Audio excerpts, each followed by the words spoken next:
Good afternoon, ladies and gentlemen. Welcome to another episode of Truth to Faith. I'm your host, Cliff Stephen. If you don't know me, I'm a father.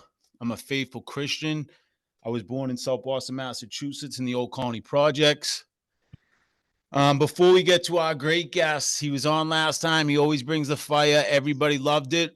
I want to give a shout out to Anita Ramsey, Anthony, and Greg Holmes. They all donated some money and helped cover the bills, which Amen. is always Amen. Thank you, amen. folks. Which is always nice. You know, me and Brandon, when we get a little income, it helps us with the podcasts, overhead, making the videos, all the work. So we really appreciate it. We ain't asking for thousands. If you can send Yeah. $5, $10, we appreciate it. And the guest, Brandon Kroll, my brother in Christ, friend of the show, the man with the fire. Welcome, brother. Well, thank you. Again, I love every time I'm on this show, especially because we get it's fun with your reactions. I love our camaraderie. I'm so grateful that people donated to you. Yeah, Um, it moved my heart. It really does. well, guys, for real, when you guys throw some bucks our way, you might think, oh, it's just $5, but it's like scraps mean a ton when more than a few people do that. And it does encourage us that what we're doing is we're not wasting our time. We're actually, doing digital missionary work, and you partaking of our discussion, conversation, presentation, whatever have you, that you are, that's your church. I think we put so much emphasis today, Cliff, on you have to tithe, you have to do this, but when it comes to like real meat issues, like when you go to church, it's usually a preach to the choir or they're hollow. They don't really have any meat. Whereas we're doing this kind of stuff, it's like we're going deep, and people are like, "Yeah, but if you're really doing God's work, you shouldn't be asking for money." And it's like, Yeah. so No, exactly. It's just hard, like working a full-time job and yeah, then Trump barely getting the bills by, then you gotta pay the part. It helps. Every dollar really does go a long way. it does. And so real quick before we get in the presentation, we have to touch on some stuff. It's been crazy. This stuff with P. Diddy. Oh yeah, I yeah, yeah, yeah. mean, it's mind-blowing. And the truthers have been saying it about him, Jay-Z, all the Hollywood elites. Everybody said you're crazy. And now they said he's trafficking people. He did a Mm-hmm. live with some little girl. She's calling him Papa Diddy. It looked like he was selling her. No, tell him about you. It was just gross. And Great. everything done in the dark comes in the light. We got Amen. the bridge, which you're going to hit on. I Yeah. found out the CEO of that company that owned the boat, she died 6 days prior to that accident, and she's the sister-in-law of Mitch McConnell. Oh my gosh. Yep. Dude, seriously, like every time they pull one of these stunts, it's like you just start unraveling the paper trail on who knows who. And it's like, you Yeah. can't tell me. Like, yeah, I know that's the definition of conspiracy, but it's like, yeah, it's oftenly fishy when there's that many coincidences. Yeah. And if you watch it speed up, like in a fast thing, it clearly turns I'll be right to showing the it. pillar. Yep. All right, great. I'll be And showing one more that. thing I wanted to touch on real quick was the eclipse. NASA sending free rockets up during the eclipse they're called Satan or something like that.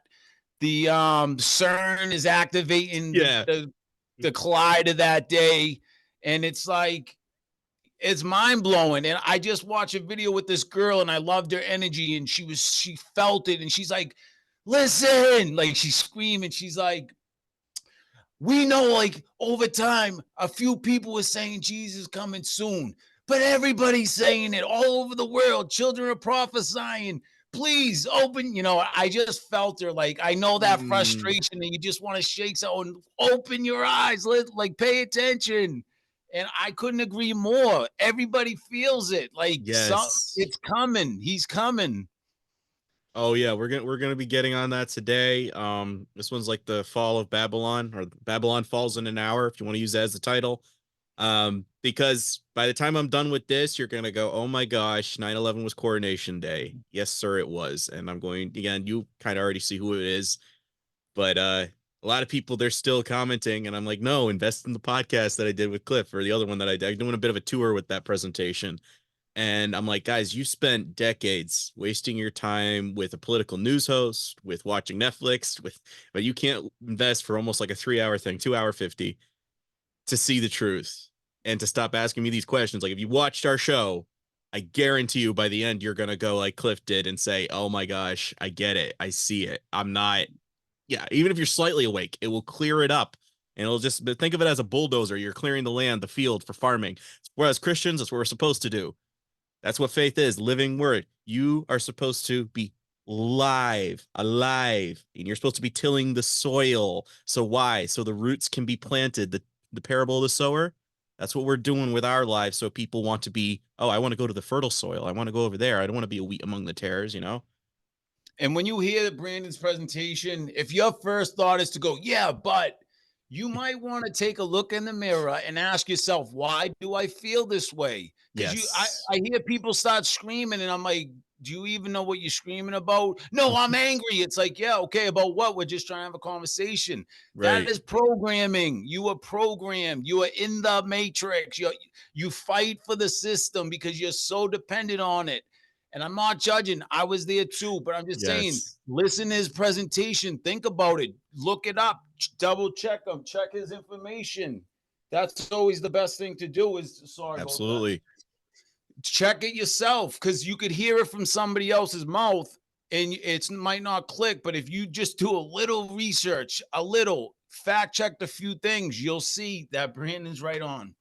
I try, So, and Brandon, that's my thing, Cliff, is I don't like it when Tucker or something like, and this is my thoughts on what's going on tonight. And or Russell Brand, they give you like a word salad. It sounds all fancy, but it's like when you stop and pause, look into what I just said. Don't just go by, oh, and I'm telling you, this is my opinion, and I think this is weird. And then you repeat that when you go out into society. It's like, no, open up the book. Like I had a bunch of Catholics that were getting upset with me. And I said, I have 12 books on this particular topic that I mentioned. And you're all saying, no, I'm wrong. That's it. That's all the only comment they leave. Then they move on. And I'm like, but you didn't ask me, what's your source? Come on, give me the CDC. I got it. Ask me. I'll send it to you. But they don't want that. So, but that's what these podcasts are for, Cliff. I always refer people to it. And I'm ready to present if you're ready to have. you're ready, brother. The floor is yours. Awesome sauce. So I think you already prepped that for us. Going to share mode. Can you see thus far? Yes, sir. Little beans. Can you see it up close now? Yep. Okay, cool. So first question, Cliff, is America founded by Masons or no? I would say probably, yeah, Yeah. 80% of them were Masons. And then again, that's what I tell people. I said, maybe the 1600s Puritans, all them, maybe they were good. About 100 years later, when we get to 1700s, I would personally, I'd tell you no. I would say no. And the reason I go to this, this was end of the world news. Personally, I don't like a lot of the other stuff that he does, but he did have a funny meme on this particular topic that the Boston Tea Party was a false flag. So I started chuckling. And lo and behold, a couple weeks later, I am scrounging around just doing my stuff on Facebook, and this historical thing pops up from a museum, and it is from the travelbible.com. And it says one of the known surviving tea chests from December 16th, 1773, Boston Tea Party, where 340 tea chests were dumped into the Boston harbor by rebelling colonists. Do you notice anything particular about the tip shape of that box? The tip? You see What, how it it, kind of it's looks like tilted a on its side? compass, right? It looks Yeah. like a compass. Well, no, it's tipped on its side, but you notice what that looks like anything in the occult that we've seen before? The black box, maybe. Yes. Well done. Yeah. You get a sticker. Um, Cliff's ahead of the class. But you notice how it looks so similar to the black cubes or Saturn Yeah. cubes that we got in Orange County, New York, Hamburg, Denmark, Arabia. Um, Something of note that I've been digging into. I'm not going to go into full presentation, but when we get to our other podcast, fun fact that Mithra followers were known to be wearing red caps. That Wow. sound like anybody we know nowadays? Yeah. On The top of church. that, the Sons of Liberty, who were the instigators of said Boston Tea Party, wore red caps. Wow. Fun fact. But again, we're going to be doing, like, I've been taking a lot of screenshots from these books, my friend. By the time we're done, people are going to be like, ah, shoot. But just throwing that out for some more consideration, because Sons of Liberty, a tree, like, you know, I'm not sure if you saw the Johnny Tremaine from Disney, but I love that movie when growing up. But because, you know, it was just kind of like, oh, yeah, it's a club, and, you know, we're all getting our freedom and revolution. Yay.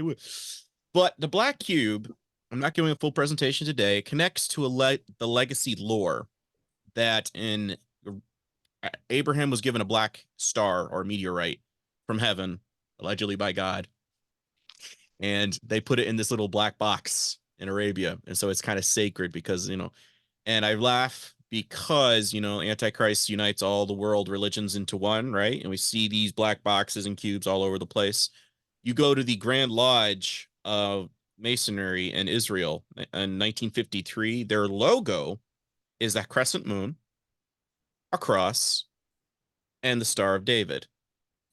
Wow. That's their crest. And I was chuckling because I was like, well, if you fold up a cross, that's the Kabbalah cube. As you can see here on the right, you can see that's in the center of the star from fan. And the cross, when it gets filled with the sun, that's supposed to represent Tammuz, Antichrist figure. Wow. Again, how you unite all the world religions. Again, Lucifer, Morning Star, they're all putting a thing into a star religion, Black Cube, whatever you call it. It's all going to be tracing back to this origination. Clip I saw the other day where they allege, I'm not quite sure, but they say that BlackRock, that there's a mountain within the middle of the Atlantic or whatever, and that is like the tallest mountain, and they're all avoiding it. Maybe it's Antarctica, maybe there's something, I don't know. But again, they call it Mount Zion or BlackRock. Fun fact about BlackRock is that Elagabalus, the emperor, brought the Syrian black cube to Rome. And everybody kind of got upset. They're like, why are you throwing this Eastern way of thinking into our already sun god cult of Apollo and all these other ones? Because he was trying to force it. So they ended up offing him eventually. And they sipped that black cube or star back to Syria region of the world. And ended up eventually somehow moving down to Mecca, it's sounding like. So then eventually the other emperor that came along was Aurelian right before Constantine. And he says, you know what? Because the Roman legion seemed to be kind of fond of this black, you know, this Mithraic cult. We're just going to throw the sun god over here. If you guys want him, cool. If not, it's no biggie. He wasn't imposing it. It just kind of, and then eventually it just kind of merged with Helios and Mithra and this thing. And again, once, like I've explained before, it became like a deity telephone. Eventually the myths intermix and then they fall out and this name gets more popular. So I'm trying to explain that to folks because then you understand our modern world. You understand the modern occult and how it traces back to ancient origins and parodies and equivalents and variants. Does that make sense to you? Makes perfect sense. Perfect. Absolutely. And they do have the red heifers. The red Yes. heifers. I've seen a guy speaking on it. He said once they're mature, up like 6 months, that they're all ready to build the next what is it? Third temple. The third temple. And they said it's all he was some rabbi. He said it's all ready to go. So Yep. But they have to get rid of the Islamic temple there, and that's gonna probably kick off and unite all the Islamic nations into one to yeah, that's gonna be fun. And I think that's supposed to happen next month. So I would imagine, given the way the occult works, they always do things when on a full moon. yep. Especially, you know, with Babylon and all this. So I would imagine it's probably going to be around the full moon of next month. Just a hunch, but don't take my word for it. Just pitching The it. full moon's the start of the cycle, Correct. or is it the start? Right, correct. So technically we would have 13 moon cycles per year because there's supposed to be 13 months originally. But Yeah. here's a fun little fact as we're building onto this, and I'm going to just make note of it because actually, you know what? I'll hold on. I'll have you do the math then. But anyways, the Black Cube, it has multiple interpretations, but it connects to the Hermetic Order of the Golden Dawn, Aleister Crowley's sex magic cult, and the Jewish, and I say Jewish because it connects with the tree worship of the Kabbalah tree. If you haven't watched that King of the Jews yet with Cliff and I'd highly recommend to go back for reference. But it also has reinterpretations of some Babylonian beliefs. This goes right back to Babel. And we again see that with Trump Tower. We have the Tudor of this being Jason Shirka, who's big buddies with Tony Robbins, with Tiffany Trump and Trump's ex-wife. So he's already affiliated within that circle and, of groups. They're touched in with this. Give a little context review. The Knights Templar, again, going to be connecting with what just happened at Baltimore Bridge. So again, it's good to pick up. And this is your first episode, so that's why I always do review. The doctrines of Freemasonry are influenced to a great extent by the Roman Catholic Church history. In 1954, the first 25 degrees of the Scottish Rite of Freemasonry were written by the Jesuits in the College of Jesuits in Claremont, Paris, for the purpose of restoring the power of the Jesuit control of the House of Stuart to the throne of England.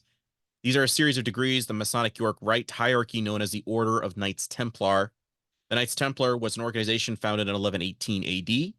The Templars received papal sanction as a Catholic order, the Order of the Poor Knights of Christ, 1128. Are recognized as the first Roman Catholic crusaders. The Templars were known as the Militia of Christ. The Jewish character of the Catholic rites of Freemasonry cannot be understated, as Albert Pike explains in The Secret of Masonry and the Doctrinal Bible of Freemasonry, Morals and Dogma, quote, Masonry is the search for light that leads us directly back, as you will see, to the Kabbalah. And again, as we already know, as we unpacked last time, Cliff, Kabbalah, not a good thing, but you understand why Christ was now thrown on there, why they said the phrase, heal thyself, healer, because that connects to Hermeticism, and Hermes was said to be a healer and all that thing. So the mockery was very vicious because their Christ was something of this world, elemental. And this is what the occult, this is what Freemasonry, the Judaism, whatever you want to call it, this is what they worship. So saying we're Judaic Christian faith is an oxymoron. Christians are said to be set apart, so much so that the world looks at us with either anger or you're unique because I don't understand why you have these standards in your life. It makes people want to ask, quote, of Peter, of the faith that is within us. That's 1 Peter 3:15. That's what we want to have implemented.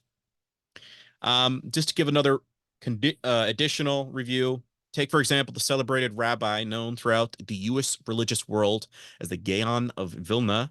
It was he who taught the Kabbalah's doctrine that inside the Judaism vaunted tree of life there resides a great and sacred serpent whose masculine name is Leviathan and whose feminine name is Melkut. It is the sacred serpent that Kabbalah teaches that in the coming messianic age shall rise from the abyss to conquer the Gentiles, exalt God's chosen, the Jews. This Leviathan, the holy piercing serpent, is expected Messiah prophesied to appear, the one who will supernaturally possess the bodies of the world's youths and lead them to global denomination and glory. This strange doctrine, accepted by the vast majority of today's Orthodox rabbis, are also making the bold claim that the Jews are a holy race of wise and virtuous serpent beings. Collectively, world Jewry is claimed to be the very incarnation of a holy and on earth of the holy serpent. Could this be what the Messiah, the Lord of the universe, Jesus Christ, meant when he confronted the wicked Pharisaic Jews, equivalent of today's Orthodox Jewry, by flatly declaring, ye serpents, ye generations of vipers? Now, you've already heard all this before. Now I'm going to throw this at you. They want to get after the conspiracies, right? So how do we understand controlled opposition? What is David Icke or David Icke? What's he known for? Oh, they're The lizard. reptilians. Yeah. And what do we just see recently with the it's a he has this rare disease. You probably saw that all over on social media the other day. Nah, Where I didn't see that. yeah, he sees demon faces in the eye like this, like it looks like somebody's wearing like a plastic mask, and he says, "Oh, it's a rare disease thing." Oh yeah. Now, all this stuff going on currently with, like we heard, with CERN and the solar eclipse, and remember, this is a sun god religion. This is what they all believe. What is this going to? Well, if something comes up from CERN on the 8th, or it starts gradually being implemented into society, and there's a few little glitches at first, what do they want us conspiracy theorists to sound like? Oh, you really think they're a lizard person? Come on, you're crazy. And what do we just read? That the Yep. serpents rise up and indwell the bodies of the. So again, the conspiracy theory is the one who would be calling this out and saying, guys, blah, blah, blah. They're going to be like, no, you're wrong. You sound crazy, yada, yada. And who's this ultimately going to be accusing? I'd like to say the you, or Z's, whatever you want to call it, they're going to be like, oh, you're just it's like, no, I'm saying they're now being possessed, blah blah blah. So I'm just laying the groundwork of how controlled opposition works. They already implant that into our daily Yeah. vocabulary, and then they're going to utilize the, oh, look, you're just another poster boy for this crazy guy that's been saying that all these years. You're crazy. Again, they give us a script and then they want us to play their game. Whereas Yeah. Christians were called to be set apart. So that's why we're exposing unfruitless deeds of darkness, like in Ephesians 5:11. And you already know this because we know about dome. If you didn't know, folks, I'm a domer. I don't say flat, I say I'm a domer. And I say that because I see where the people are coming from, because I understand you're just like, oh, it's a flat square in the middle of space. Well, that's what I'm telling you. Space isn't real. And it's a dome. Why is it a dome? Well, that's the only thing that makes sense with this Melkut character, or rising from the abyss. It's like, well, no, he comes from the center of the earth. Well, no.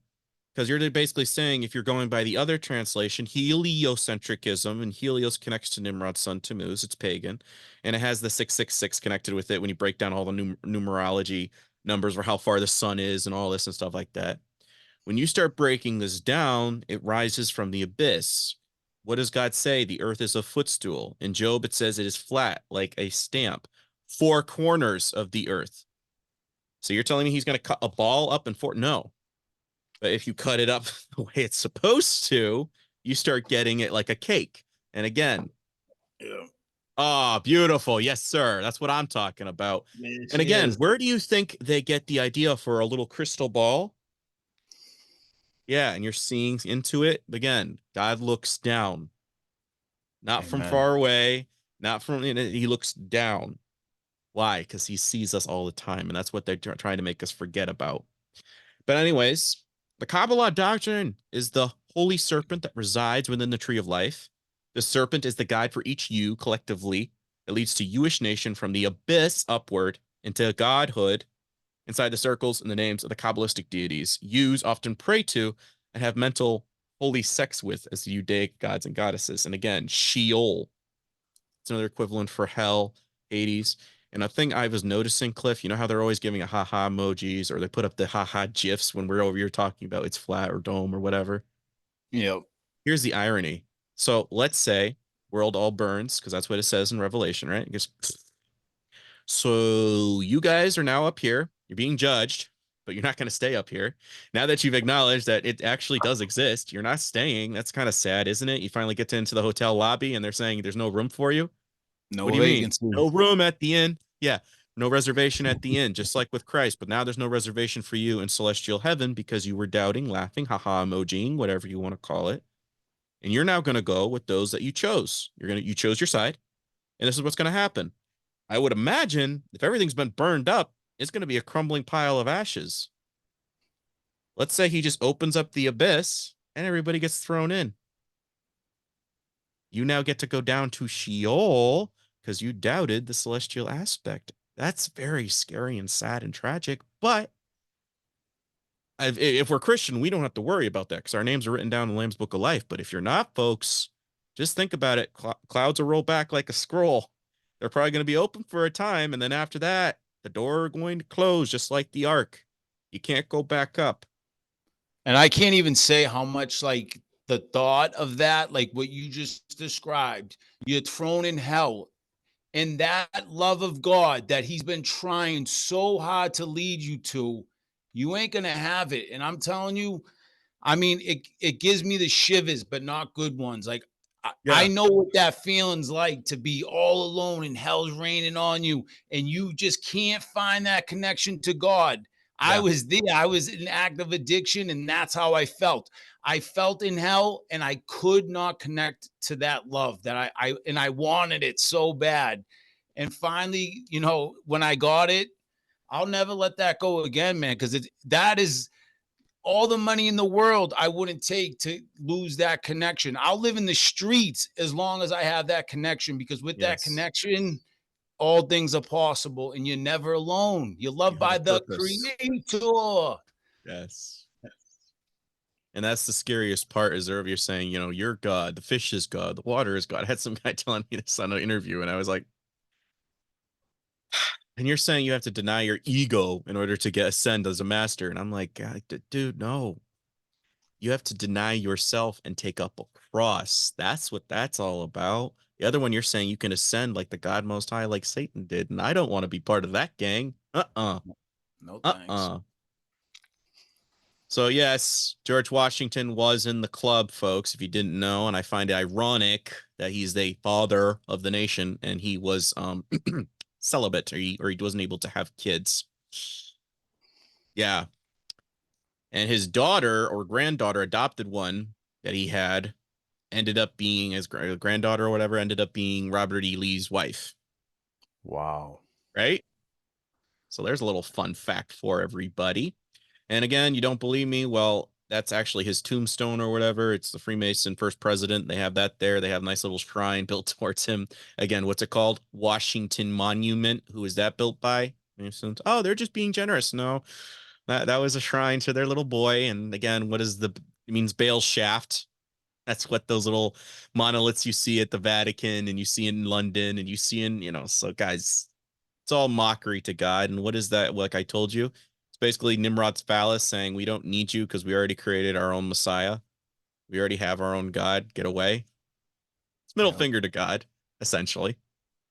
Um, but it does connect as well to the Jesuits because the oldest synagogue in the United States was visited by George Washington, who was a Sephardic Jew. Notice the wordplay of Toro, bullhorns, synagogue of Yeshuat or Jesuit Israel congregation. So this again gives a little bit more credence to Jesuit Masons and you.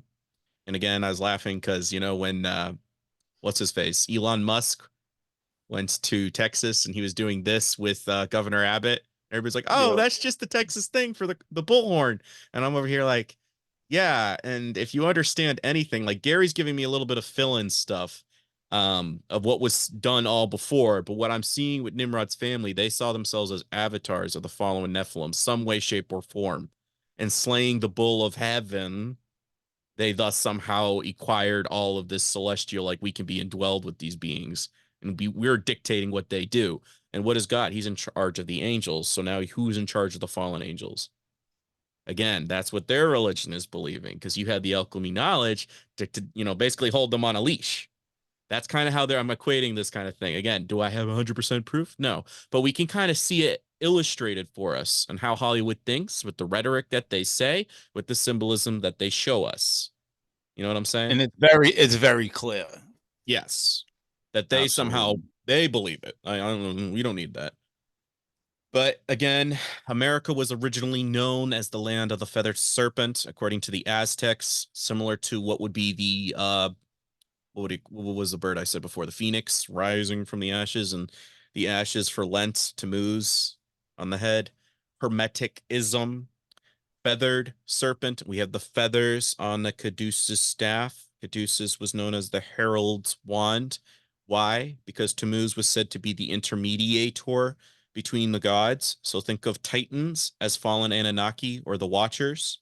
And he was somehow able to go back and forth between them because he had this celestial Ouija board of Ouija boards to do so, which was the Star of Remphan, the pentagram, and the all-seeing eye in the center with the angels' Wow. names written on it. So that's Enochian magic with John Dee and all that. That's the kind of stuff he was tapping into.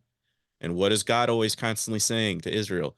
Stop messing around with star worship. Stop putting your groves in the high places. And we already broke that all down with Christmas and star worship. That's what they kept on doing, folks. And we're doing that now in modern day Babylon. Absolutely. So again, just showing you folks. Caduceus can also be an equivalent of Janus for January, where we get that from is looking forward, looking back. When you see those two faces, think of Nimrod and regenerated Tammuz. So if Tammuz's birthday is December 25th, go on the other side, maybe that's Nimrod, looking forward, looking back. And again, the 12 days of Christmas from 25th to January 6th. So they already know what they're doing. And another equivalent is Ganesha and the Vinyaki, or the Baphomet, which is male and female, hermaphrodite, Hermes. It all interconnects for these folks. Don't have to believe me because Thoth carries a Caduceus staff version. Hermes carries it, and that's also Baphomet's manhood. That's also part of a logo for Meta. It's in the middle Hey, and part. another Means thing, death. you brought up Elon. Did you? I just seen a thing that P Diddy actually gave him $10 million to help buy X. And then when like this stuff was starting, he was sticking up for him on Twitter. I mean, it's all these people like, and I know people think I'm crazy because I share so many videos, and it's like people I grew up with, and I'm Yes. like Yeah. calling them all out, and they're like, "Oh, but this," I'm like, "You don't get it. Anybody at that level, you can't get there." The Rock, he Yeah. makes jokes about eating babies and Yep. robots that molest children. You look at him and he's such a great guy. No, he's not. Tom Yeah. Hanks. Just go down the list. They're evil, evil synagogue of Satan clowns. That's what they are. And people don't understand that, and that's part of the reason why I do what I do, Cliff. Because right now, I'm not sure if did you see the Easter post that I did? No. It's doing fairly well, but I'm chuckling because I went to my church and I go to the fridge down below, and on the fridge door is Easter pancake, and I was like, cakes under Ashtaroths in January. Like, guys, nothing's changed. It's still going on Oh, almost 2,000 years later. And again, one of the ladies' names on it was one of the deacon's wives. And I'm chuckling because when I was telling him, like, I heard a word that he said during a sermon. So I kind of wanted to find out what the original Greek was. Because again, this helps me with my studies so I can do my deep dives. And he was going, well, so why do you want that? And I'm like, well, I just kind of wanted to do my thing because I'm trying to expose masonry so I can reach the people that are on the fence and show them what the other side's believing so they don't go down there. Oh, yeah, that taps into Gnosticism and this thing. Blah, blah, blah. And he was saying that in the sense of, oh, yeah, don't even bother digging into that because that's all paganism. And I'm like, that's our problem today, Cliff, is that we're over here just automatically saying, no, I don't want to know anything about that.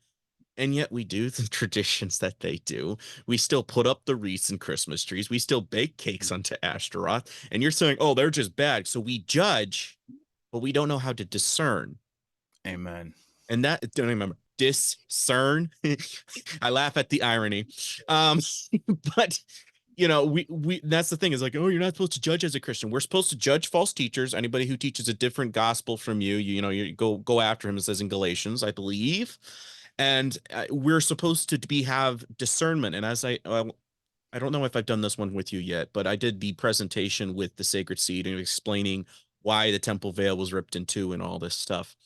And if we understood what that meant, that means there's no longer a need for a high priest in that room because greater is he that is within you. Know ye not your body is a temple of the Lord. We don't need a building anymore because we are now, remember, the word became flesh and he dwelt among us. And now if we are heirs according to the promise, and now he is indwelling us, Holy Spirit is discernment, folks. Hmm. So bridesmaids, we have 5 that were like, yeah, I get with the holy word. Thy word is a lamp unto my feet. Lamp. What is Holy Spirit? Holy Spirit would be the oil. And hence the Amen. Garden of Gethsemane, which means oil press. Pressing the Hmm. oil. You have to press it in order to get it. If you seek me, or if anybody asks of wisdom, I will give to him liberally. But you have to ask me for it. Not seek it out in this world. Not. So don't come late to the party and then go, oh, I get it now. It's like, no. Losers, keepers, finders, weepers. He who sought it sold his field. They were digging for it. And now they understand. The other ones were just saying, oh, no, I don't need to know any of that. Because this is, again, this is why I really have a hard time with the rapture thing. Because only the ones who are seeking it are truly evidence. Maybe, I put that in huge clause emphasis. I don't care either way. But maybe there's an extraction for an Enoch Elijah because you were faithful and you were sounding the alarm.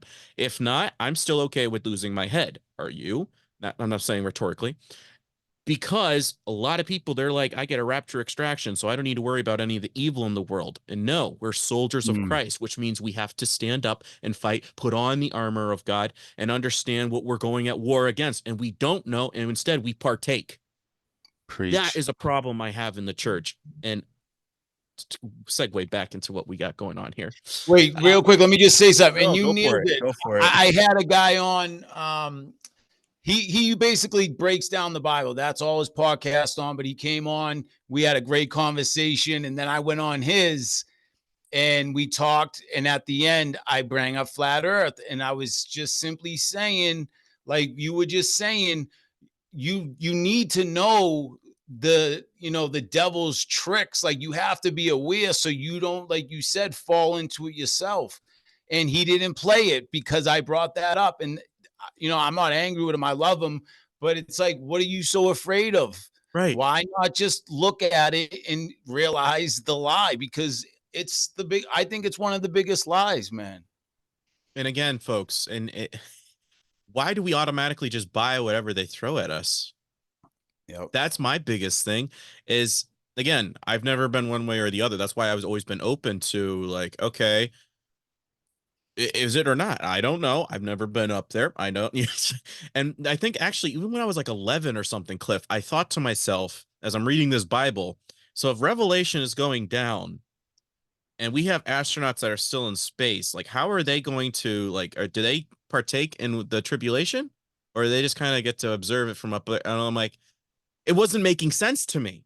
And Yeah. I was like, wait a minute. Again, years later, I was like, that's why, because you're going to be down here. You can't build like, if you wouldn't be building bunkers if you thought you could get away from all of this. Exactly. They'd be building spaceships. Right. Right. And but again, even as a kid, I had that thought process of, does this check out with tribulation? Does it make sense and correlate with the Bible? And unfortunately, folks, it doesn't. No. So, and I'm always teasing my buddy because he likes my stuff, but when I start tapping into that, he gives me a little bit of I said, dude, when we get up there, I'm gonna push you.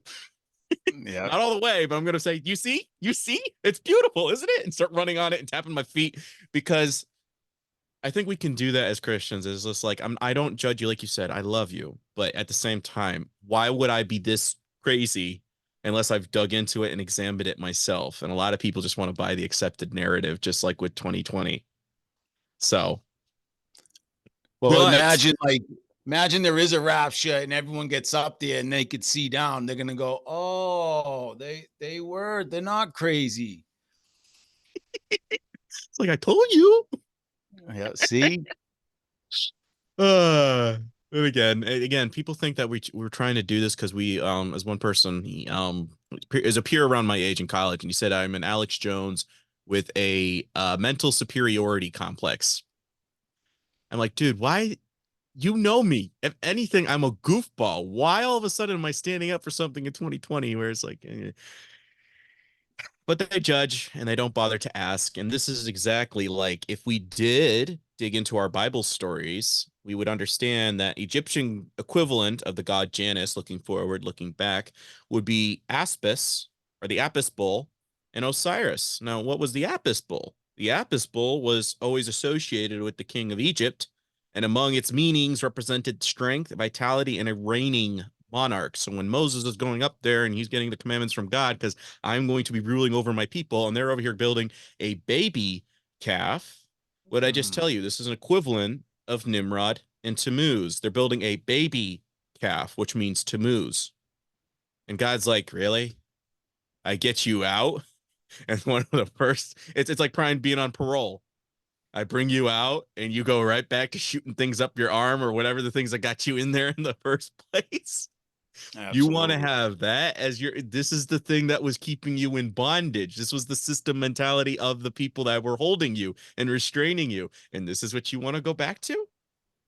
And again, as we're reading the Bible, we're just like, oh, silly Israelites. But we do it every single day, every Every time we day. partake in the pagan holidays. And it's very Amen. sad. It's very sad, but we do it all the time and we don't ask the questions. Like, I'm not going to go into full depth. I'm just showing this as a little bit of a toucher. Sometimes I throw the slides in because I might have a different co-host or going into deep dives. But guys, there's reasons things go on in the Bible, like I explained to Cliff last time, that Moses threw down a Caduceus staff. But one thing I will add, because this came to me like last week, I was walking and I was talking to God. And I'm talking to my friend on the phone, like I'm leaving her a voicemail, and I'm walking, because that's my best time I have my prayers when I'm walking. I'm getting my thoughts going. I'm having a nice talk with the man up above, or God.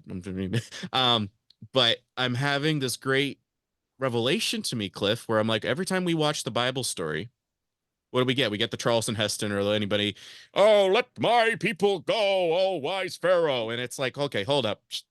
Let's rewind back to the burning bush. And what is all the excuses among them? Moses says, I'm not good with words. Fine, Yeah. bring your brother and let him talk. But you're still going to go because I want you. I want you to do it. Okay, fine. And what do we watch in the movie? Aaron just stands there like a little mute stooge, and Moses is doing all the talking. He says, probably no. It was probably just like, Moses, do your thing because God's, I'm speaking, but you're going to be doing the action that God wants you to do right now. And we seem to lose that in our thinking is like, guys, even Moses, who's one of those great patriarchs of our faith, he says he didn't have the ability to speak, or he was afraid to speak up. And that's the thing, folks. Sometimes somebody like Cliff and I, we're bold enough to say we put our money where our mouth is and start a podcast or do these presentations, despite you saying, well, I don't have the ability to speak, or I have a hard time expressing this to my wife, or I have a hard time explaining this to my father-in-law, yada, yada. What are we doing? We're being your mouthpiece. We're being the Aarons. God might be utilizing us to be the mouthpiece, but you still have a staff. Praise So the just make Lord. note of that, folks, is that just because you think you can't carry the whole burden yourself, somebody else is in that race to help carry that baton for you because God provides. It's a body. So think of us as a vein to help do that for you. And if you have to, like I said to Cliff before, sit down, have a date night, have a grinder, watch us boys talk, because you might learn something new. Amen. Again, which I've explained this before, pointing above, as above, so below. That's not solely a Thetan thing. That's Hermes. That's affiliated with the tri-Hermes. But we see George Washington have a statue like that. And again, the classic Masonic sword to the chest or the heart when you're being initiated. And he is pointing up for as above, so below. They show us all the time. And again, we're not going to go into full deep one, but again, 101, kind of interesting.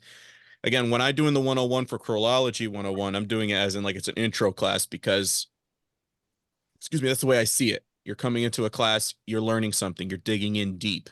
We're not going to touch too much into this, but I'm showing the two pillars, which represent Boaz and Yakin. Boaz equals female, earth, night, moon, and darkness.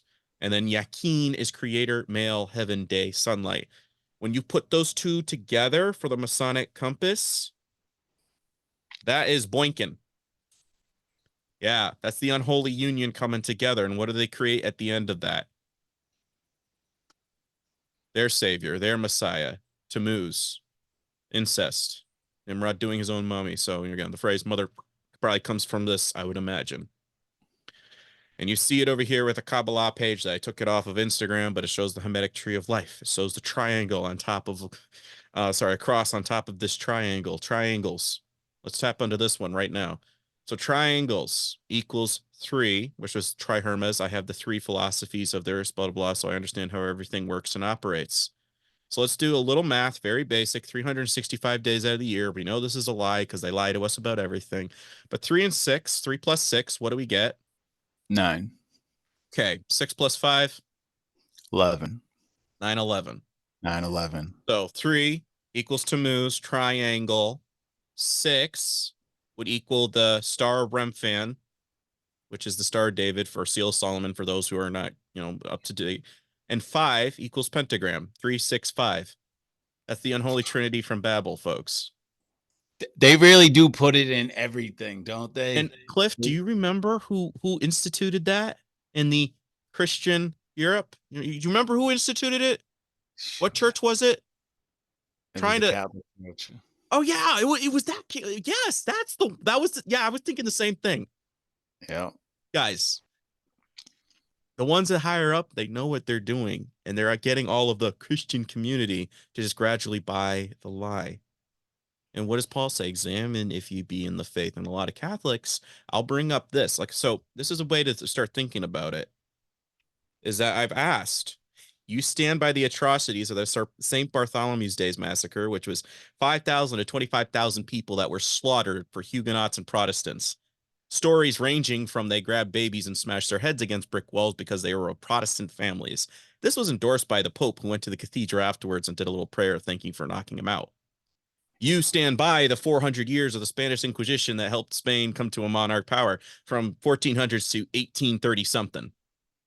You stand by that. Or the Crusades. And they're like, well, no, that wasn't us. That was just that particular Pope. That was just. No, this is what I'm breaking down for folks. This is why I'm anti-denominationalist, because faith is a per individual case. It is a walk. It is a narrow path. If you are defending your adjective and institution more than advocating and emulating your Savior in Christ, you might be of Babylon, because that is ultimately what Babylon clings to, is religion of men. So I'm saying deny your adjectives and start asking those questions, because honestly, if you identify with an adjective, any denomination, folks, you identify more with that adjective than for living for Christ, you're a Pharisee, a religious sect.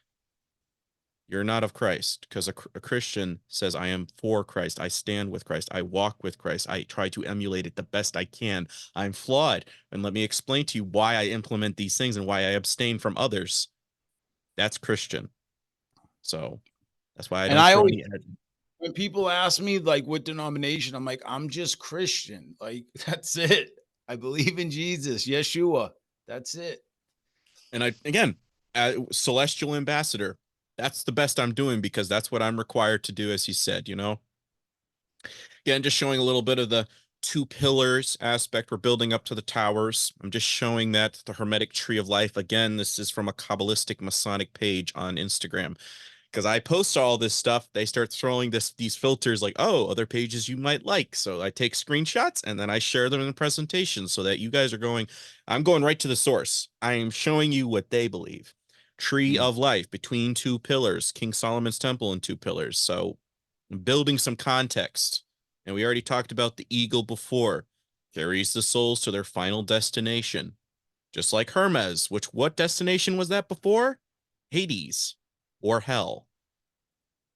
Yeah.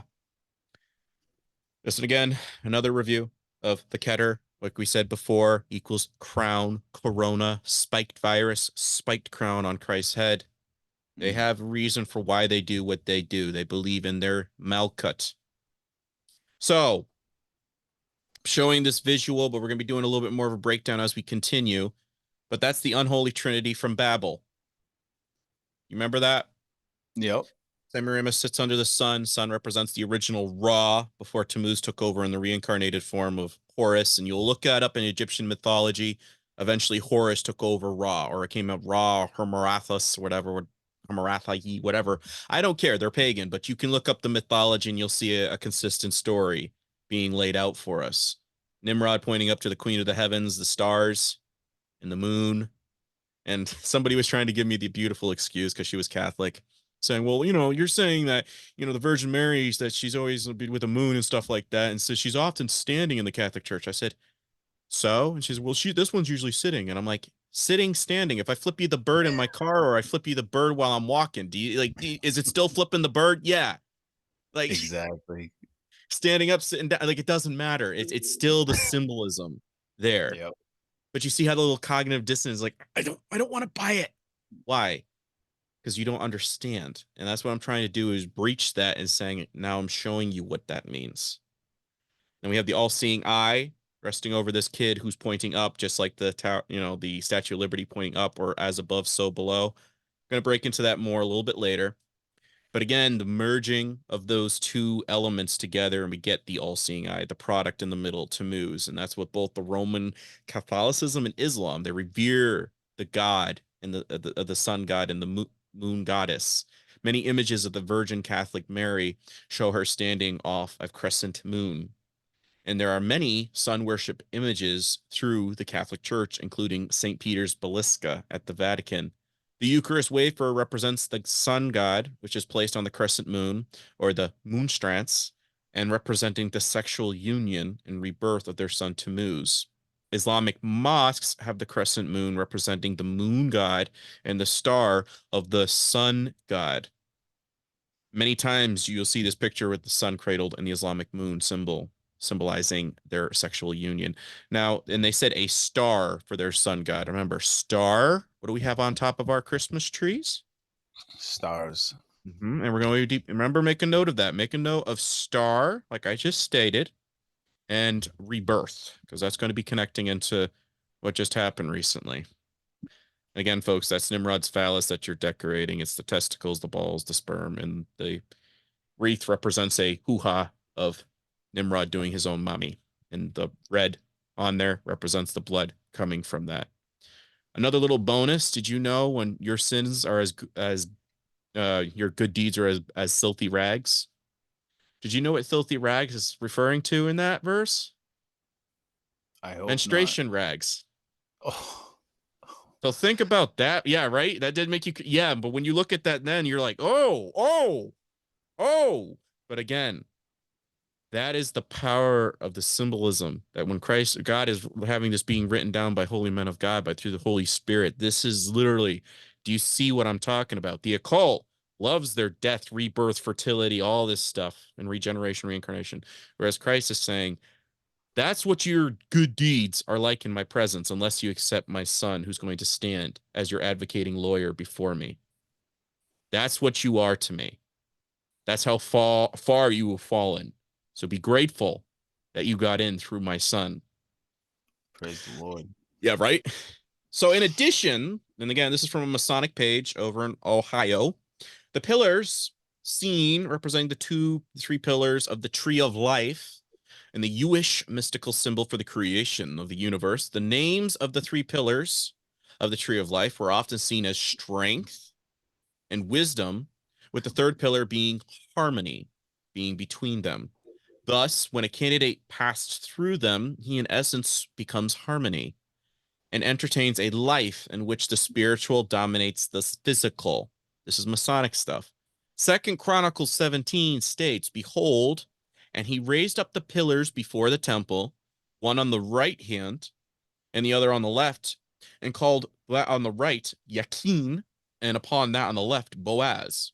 Since the dawn of civilization, two pillars have guarded the entrance of sacred and mysterious places. And remember, do you remember the two pillars of Hercules at the Straits of Gibraltar? Yep. That connects to this. That Two makes pillars sense. on your social security, folks. And what is that? They just stated since the dawn of civilization, two pillars have guarded the entrance to sacred and mysterious places.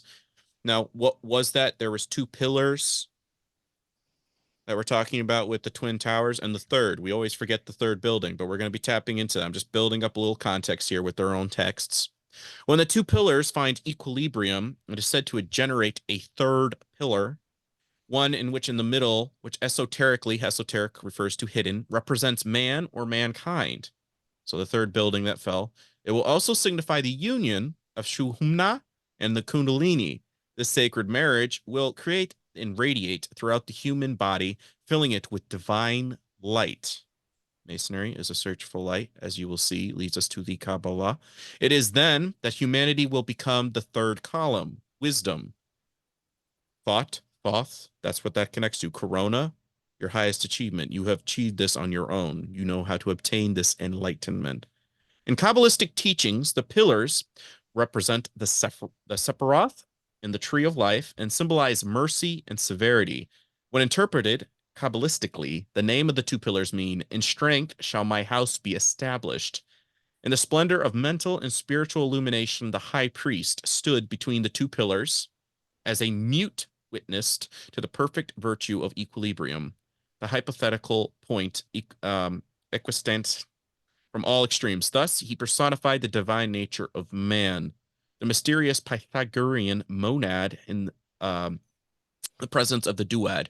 The column on the right, Yakin, is the foundation of the Chakma and the outpouring wisdom of God. The three globes suspended from it are the masculine potencies. The column on the left, Boaz, has three globes suspending from them, which have feminine receptive potencies. It is acknowledged that the three pillars are ultimately united in Malkut, in which all the powers of the superior worlds are manifested. The teachings of the Tree of Life are a heady subject to understand them. Very interesting, because what would you say the Democratic Party, if you had to pick masculine or feminine, would represent? Feminine. And what would you say Republican would be? Masculine. Yes. And who's you? Yeah. And somebody standing in the middle, Wow. divine man, wisdom. And this, you might notice that the Kabbalistic tree, you ever play hopscotch? Yep. Stop, out, in, out, in. Yeah.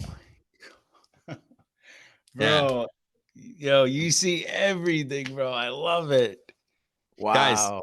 all I'm doing is when I'm googling around on the internet, this is stuff I see, and then I break it down for you to see. So when you see these memes, you can go deep dive. Because when I'm seeing people go, "Oh, look, Baphomet, he's a trainee. That means Satan's a trainee," and it's just like that's not. So if you don't understand what it means, of course you're going to be deceived when the Great Illusion happens. That's why a lot of people they're going like, "Oh, you're wrong about Mr. T.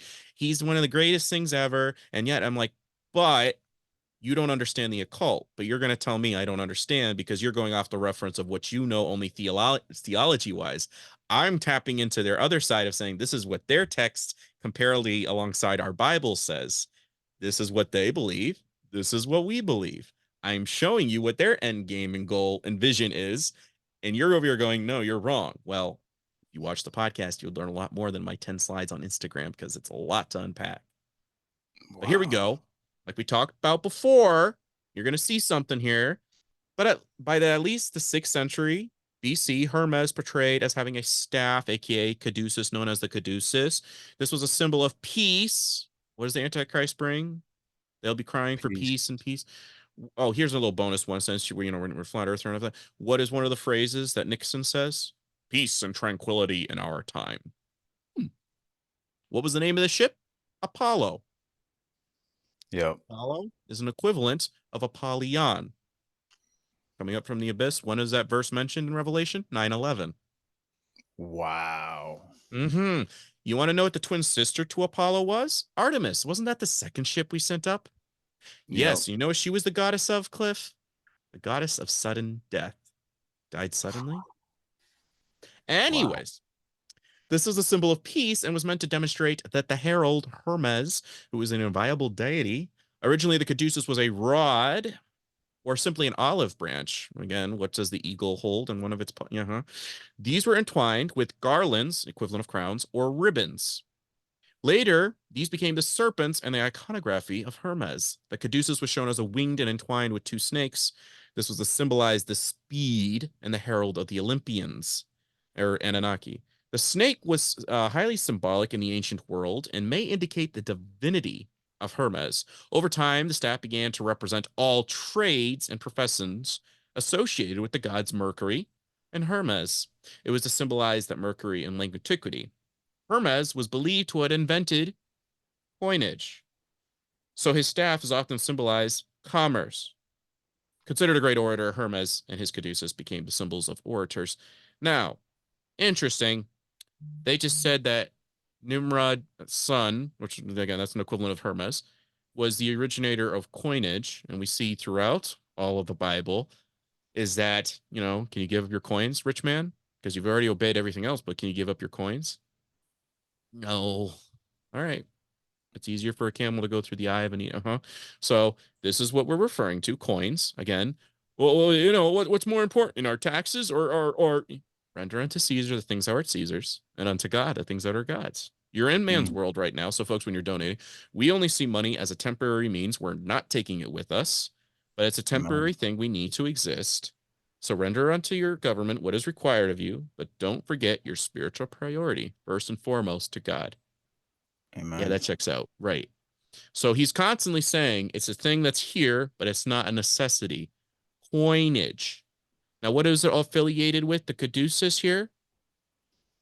Trade. What fell on 9/11? What was another name for it?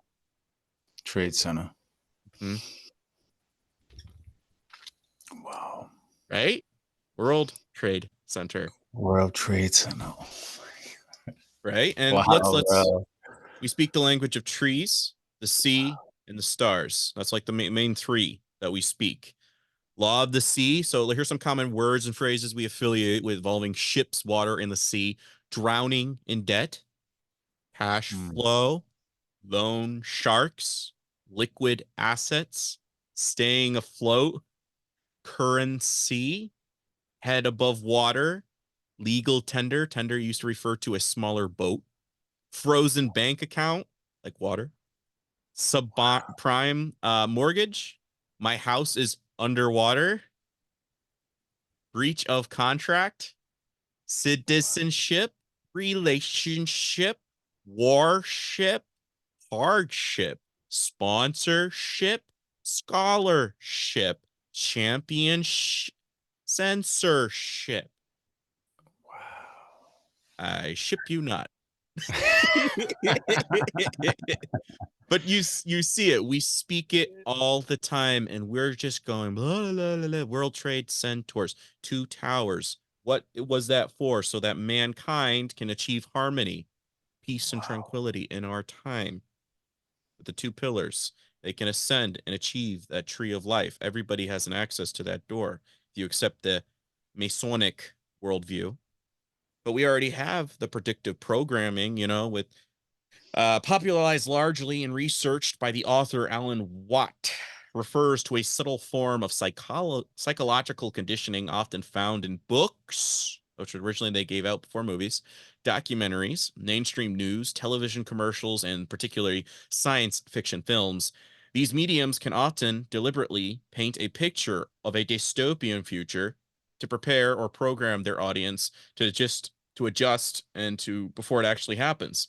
Classic examples of whether or not they were intentional are Aldous Huxley, 1932 book, Brave New World, and George Orwell's book from 1984, published in 1949. Both of these books take place in their respective dystopian futures and have come to pass and eerily semi-accurate. Aldous Huxley was also in the club.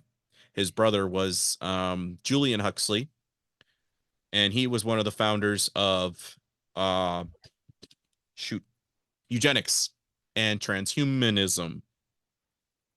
Want to merge the empire, iron and clay? Fun fact, his grandfather, Thomas Huxley, was known and nicknamed as Darwin's bulldog, because anytime somebody was objecting to Darwin's theories, like they were going against creator God, he would go like, he's the creator, just shut up. So he would be that nicknamed guy. And again, Wow. Julian Huxley was one of the guys that was part of the program to War on the Weak, where they were saying it was controlled eugenics in America, and they sterilized up to 300 to 400,000 women or individuals that they didn't think were worthy of procreation in the 1930s, 40s. And this ended right at the end of World War II. Why? Because everything that was going on in Europe, they're like, oh, shoot, we don't want that coming down on us. Wow. Uh-huh. And that is the brother of Brave New World. Brave New World, did you know that Captain America predicted coronavirus? Like I showed that picture in one of my things. Yeah. Yeah. Very end when he's running out, you have Corona beer, and then you had the spike virus, and then you had a little mask, like a mass theater. Yeah. And It's again, Brave crazy New how World, much Captain they America. show the Yeah. stuff. Like with those clips, I've seen a few of those, like in all the cartoons I used to watch as a kid, and you don't even know it. You see it, and then when it happens, it lessens the blow in your mind, even though it still was crazy dramatic. But you've Or you seen it start laughing at before. other people that are like, oh, come on, you're just looking into things too much. It's like, but they did it a lot. Yeah, The Simpsons. I mean, they called the coronavirus from China, and it was even like you said, it had the spikes. Yep. I mean, they know it's all planned. Well, they know, and they're showing us because they want us to gradually buy it. That 9/11 was one of the biggest events internationally everybody witnessed. Yeah. That's just the facts of it. And on top of that, I've read this before, but let's review now in context with the Twin Towers. And again, this is from Gary Wayne's book, chapter 30.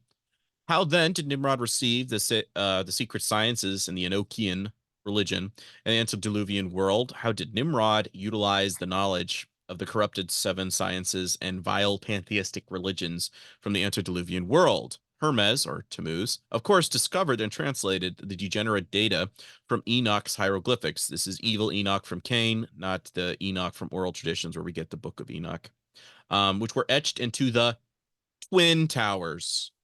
Emerald tablets, twin towers, constructed by Lamech's children. All of the reprehensible evils that Noah witnessed before the flood then came back to haunt Noah in the later years. The twin evils of the spurious knowledge of the Nephilim both fell into the hands of the tyrant of Shinar for the detriment of the post-Diluvian society.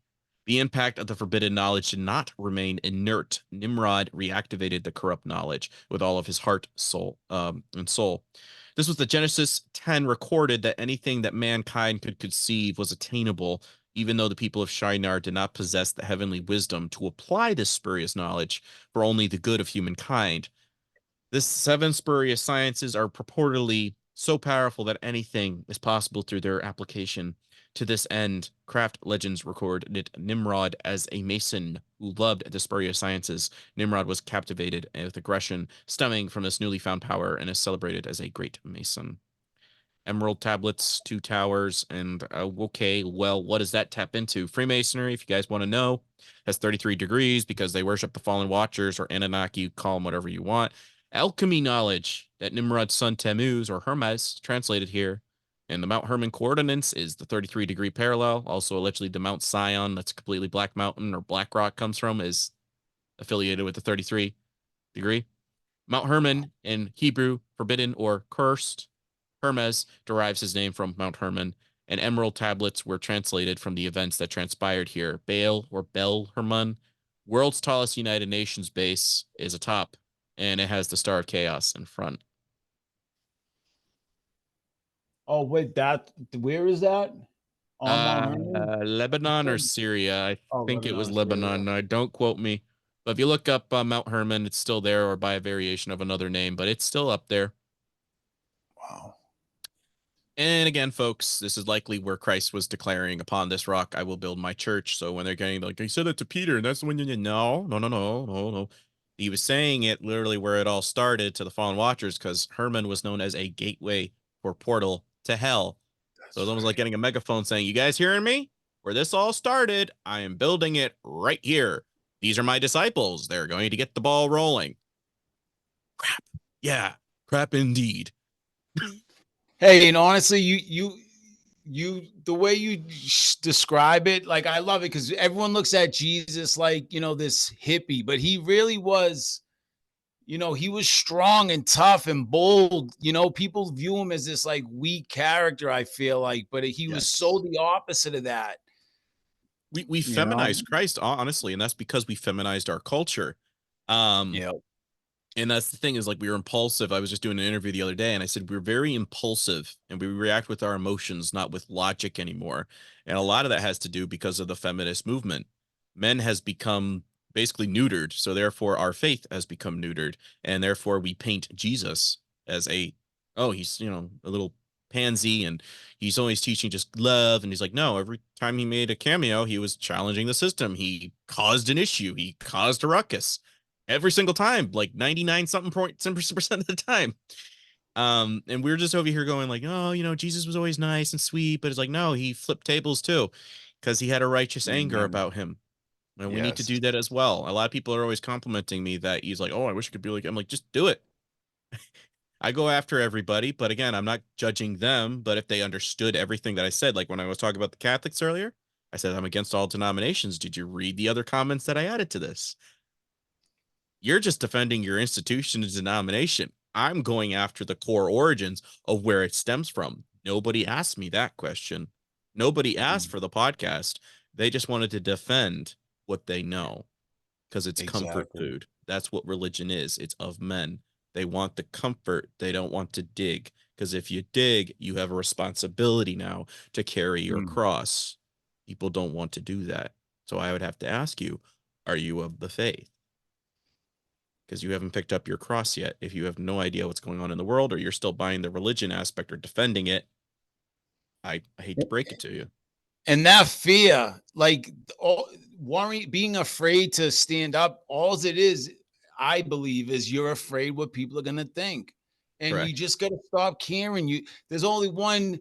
We only care what God thinks. That's really all that matters in the end. So Amen. just say what you feel and don't be afraid, man. Feel or whatever you feel convicted being laid on your heart. Like I told told one of my followers, my senior pastor was in the hospital. He slipped on some black ice. I went to go see him. Took me almost like 15, 20 minutes to find parking spots. Then I found out I got to pay like 15, something decent amount of money. It's like, that's kind of a lot for like 30, 40 minutes. But I go in there. Right. And Cliff, I haven't been at church for a little while because Corona and all that stuff. And he comes and he's like, "Oh, we really could use you at the church, son. We got a lot going on and stuff like that." And I didn't even plan this, but I with tears in my eyes, I look at him and I go, "We're not doing enough." Mm. And I think that was the Holy Spirit trying to tell him through me, how he speaks through us, was trying to say it for him. Say it for me, Brandon. That's what I have you in this room for. The minute I said that, Cliff, he says, "All right, I think that's enough for the day. They're going to be giving me a bath soon, so I think you should go." I just got here. Like, it took me almost like 10 minutes to get you. But again, when you confront or you press and you start throwing out the conviction, they push you away because they don't want to talk about that. They don't want to get real. And it's sad because that's almost 40, 50 years of ministry. And that's what you like when somebody tries to challenge you. I don't want that. And that's sad. Breaks my heart. But that's what Christianity is. And that's what I love about you. You're up front. You say what you believe. How you feel. And I could see how like weak-minded people could take offense to it, but I love your energy. You're upfront. I know what you want, what you stand for. There's no guessing with you. You are who you are. Your feelings are your feelings, and I love that when someone's like that. Like, this is me. Take it or Amen. leave it, baby. Well, and the thing is, Cliff, I owe that I owe all credit to Christ because I Praise went the through a Lord. period of like 7 months of processing, reading. I read some Bob Goff's books, and I first time I ever laughed when reading a book because he was showing some funny stories of his walk with Christ, and I was like, God, I thank you. I finally can see what I can do, what I can contribute. Because when 2020 happened, that was prepping me. I was processing all the trauma, and then when 2020 hit, I could see, like, guys, seriously, I just went through all this trauma from almost 20 years of keeping it all pented up, and now I'm seeing the world again, and I'm like, y'all's are pathetic because we serve a God that conquered death. Like, come on, this is bogus. Let's stand up, let's fight. And everybody was just like, "I'm afraid to die or protect grandma." And I'm like, who cares? Like, no offense, but if grandma's got the faith, lucky you get to get there before me, like that's the way I was viewing everything. And people didn't want to buy that, and a lot of them have been ignoring my page and posts since 2020 because why? Because I either sound really far out there, or if they actually dig and try to actually go deep dive, they might not like where their personal life is, Yep. because then it's like holding a mirror up to yourself. And again, by no means, because somebody I Yeah. wrote today, somebody posted a meme on Ishtar, and I said, be careful, because when I posted this last year, they gave me a fact check, and within like 10 minutes, he posts the screenshot of him getting the fact check. And I wrote Wow. underneath that comically, I said, "I'm a freaking prophet." And it was a joke. It was a joke because I commented before, "Careful, this is going to happen." And the guy writes me this whole thing from Deuteronomy is, careful about claiming that title, yada, yada, yada. And I'm over here like, dude, this is what I'm talking about. You dig into the theology aspect. I was joking in the aspect that I predicted the future of what was going to happen with the system. And you're going into full on literal meaning. And no, if I am a prophet, cool. That's through God and other people to judge and to determine. But for myself, I just see myself as a sheepdog. I run around, I Amen. nip at some heels and get people moving because they're sitting too much in the pews. I want it to be applicational and fire underneath. That's what you're supposed to do as a Christian. Yeah. Praise the Lord. It should be. Should be. Sorry, folks, for segments, but again, hopefully that's giving you a little fuel. I heard some people say that last time when I was talking about Peter with you in a sidebar, they started crying. So it does have effect. Um, to begin with, these pillars, so again, think of Twin Towers, with either brass or bronze. In either case, they came to be the combination of the sun metal, that being copper, and moon. Sun would represent masculine, or Nimrod originally, and moon would always represent the queen of the heavens, or Ashtaroth, Semiramis, Isis, call it what you will. That being of either tin or zinc. This mixture of sun and moon expressed harmony and balance. Again, what did I say about in the very middle, the third building? If you go through, that's going to be the balance, harmony, peace, ascending for wisdom, man's wisdom. Passing through these pillars represents a chance for a new beginning. The fact that these pillars were hollow made an opportunity vehicle to store one's baggage of the past. Remember what I said about Janus looking forward and looking into the past with the two heads. And the lodge does not regard or remember the faults of a novitiate prior to joining the lodge. In addition, the pillars may be seen as representing two out of the three pillars of the tree of life, the vaunted tree of life, like we have over here on the right, and the Jewish mystical symbol of the creation of the universe. The names of the three pillars of the tree of life, with the third temple being harmony, placed between them. Thus, when a candidate passed through them and he is in essence becoming with harmony, he enters the life, the physical, the spiritual dominates. But again, I think I double posted that meme, but I'll get rid of the other one. But we already touched before on the Smardinian tablets, but folks, just giving a little bit of rough estimate. I'm not going to read all of that again, but just break it down. Secret of Hermes, Alexander found the tomb. It's inspired the Emerald tablets. Such people as Roger Bacon, Albertus Magnus, Aleister Crowley, and C.G. Jung. But basically, gives out the "'tis true without lying, certain and most true. That which is below is like that which is above. That which is above is like that which is below. In miracles, only thing. 2, all things that have been and arose from the meditation of one, all their things of birth, this one thing by adaptation. 3, the sun is father, the moon is mother. So Nimrod is daddy, mommy is the queen of the heavens. The wind hath carried in its belly, the earth its nurse. So Mother Earth. 5, the father of all perfection in the whole world is here. That's a blasphemous statement if ever I've heard one. 6, its force and power of its entire life can be converted into earth. 7, separate separate the earth from the fire. Again, when you get the what is it? The star of Remphan, the sigil is fire and earth. So when you separate the two triangles, an inverted triangle up above as a below, fire. And then when you're doing this pose, when you're going like this and pointing one up, pointing one down, that's separating fire from earth. As above, so below. That's what that symbol would represent.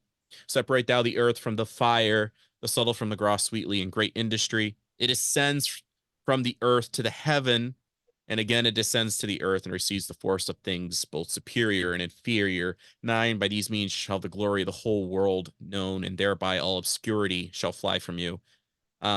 And we basically get the rest. You already know that. But anyways, go down to number 13. Hence I called Hermes Trismegistus, having the 3 parts of this philosophy of the whole world. That which I have said in the operation of the sun is accomplished and ended.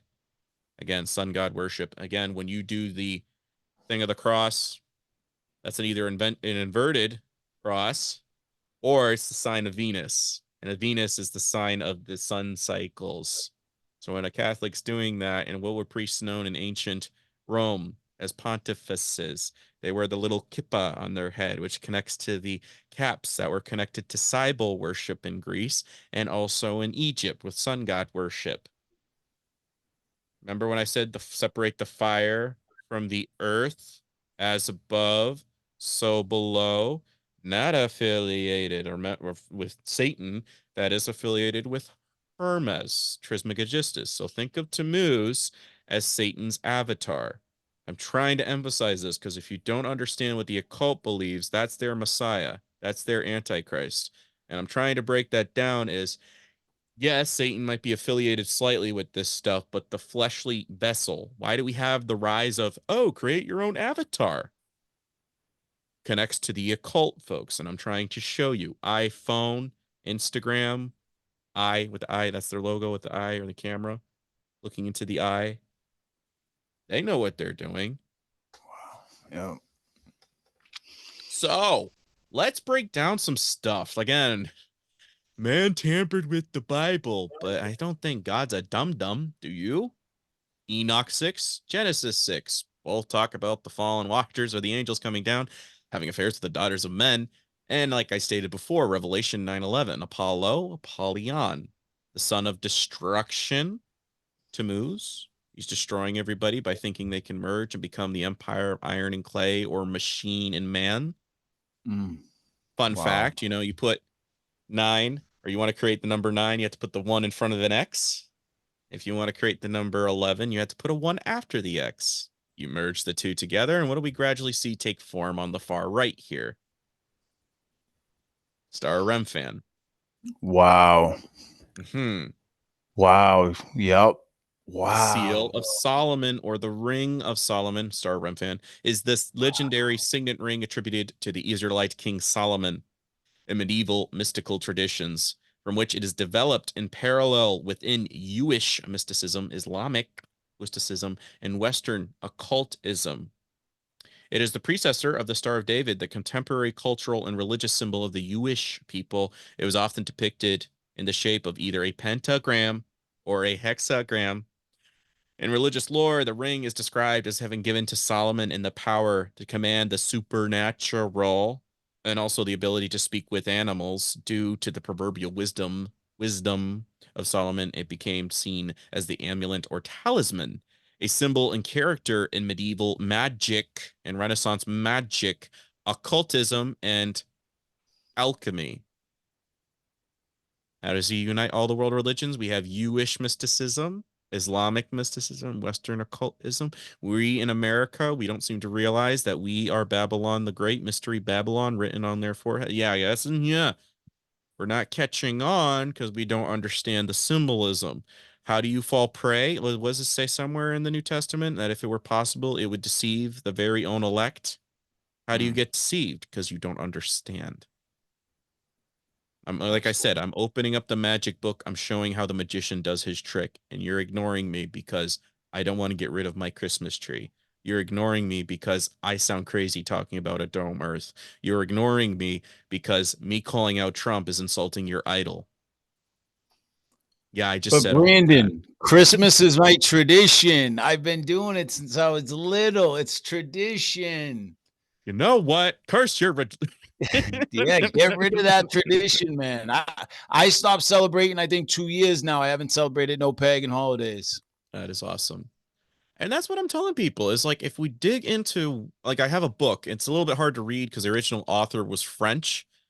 So the translation's a little rough and patchy here and there, but I get a rough translation. And I was digging into St. Nicholas, a little bit more of a different perspective that I didn't know, but he's affiliated with medication and alchemy when I was Yep. digging into some other aspects of the lore. And I was chuckling because it also had connections to Lorraine. Now, this is ironic because I have a lot of bloodlines that connect to the Masons. So I think there's kind of a reason God chose me particularly to expose this stuff. But Lorraine connects to the my last name originally with my birth father was Loring, Lorring, Loring, the Knights of Lorraine. And this was a Crusaders group. And one of their crests was the crest that we see on the Oreo cookie, Yep. the Templar Star. And Yep. I was chuckling. I was like, Knights of Lorraine from Lorraine, France. I have some ancestry from that region. I was just chuckling because I'm like, okay, so he connects to alchemy, Lorraine. And I was like, okay, when you start digging into this stuff, you're just like, wow, wow. There are so many families connected to this. There's so, like, if you understand it, you don't see the world the same anymore. And if I was in the occult, dude, I would go right up the ladder because I'm connected to the Putnams, and Putnams connect to the Collins bloodline family, and the whole Salem witch trials thing. I got bloodlines to that. And it's funny because I don't understand how people that are in this group and they see these things go down, how they can stay quiet. Mm, I don't know if I could do that. Well, I mean, I guess if you get power, but I'm chuckling because I'm like, I would not be able to be quiet because I'd be like, guys, like you. But again, what do they see you and me as? Goyim, sacrifices. We are their red heifers. I hate to break absolutely. it to you. We've been prepped to be the fatted calf. In the Zohar, we are referred to as the new Babylon. Hate to break it to you. Even with the word axine, means of or from a cow, we are known as Goyim, which means cattle. Yep. So they don't care about when you die. They don't care about it. And this is why I'm showing you what they're thinking. This is how they think. The two fallen towers represent the dismantling of the old world order, while the twin towers represents the Luciferian new world order, disorder rising, or essentially the great Nacifarian reset, signaled to commence. Star of David in Gematria equals 119, 9/11. Wow. Interesting. 9/11, 2001, or it would equal 23/5, which equals human sacrifice. By fire and penta. Penta is the equivalent of Latin for 5. Gon and gram equals the God ram. So 5G. 9/11 plus 2001 would equal 5. 5 is the number of man because it is alleged. This is where we get the apple from, is when they cut the apple in half.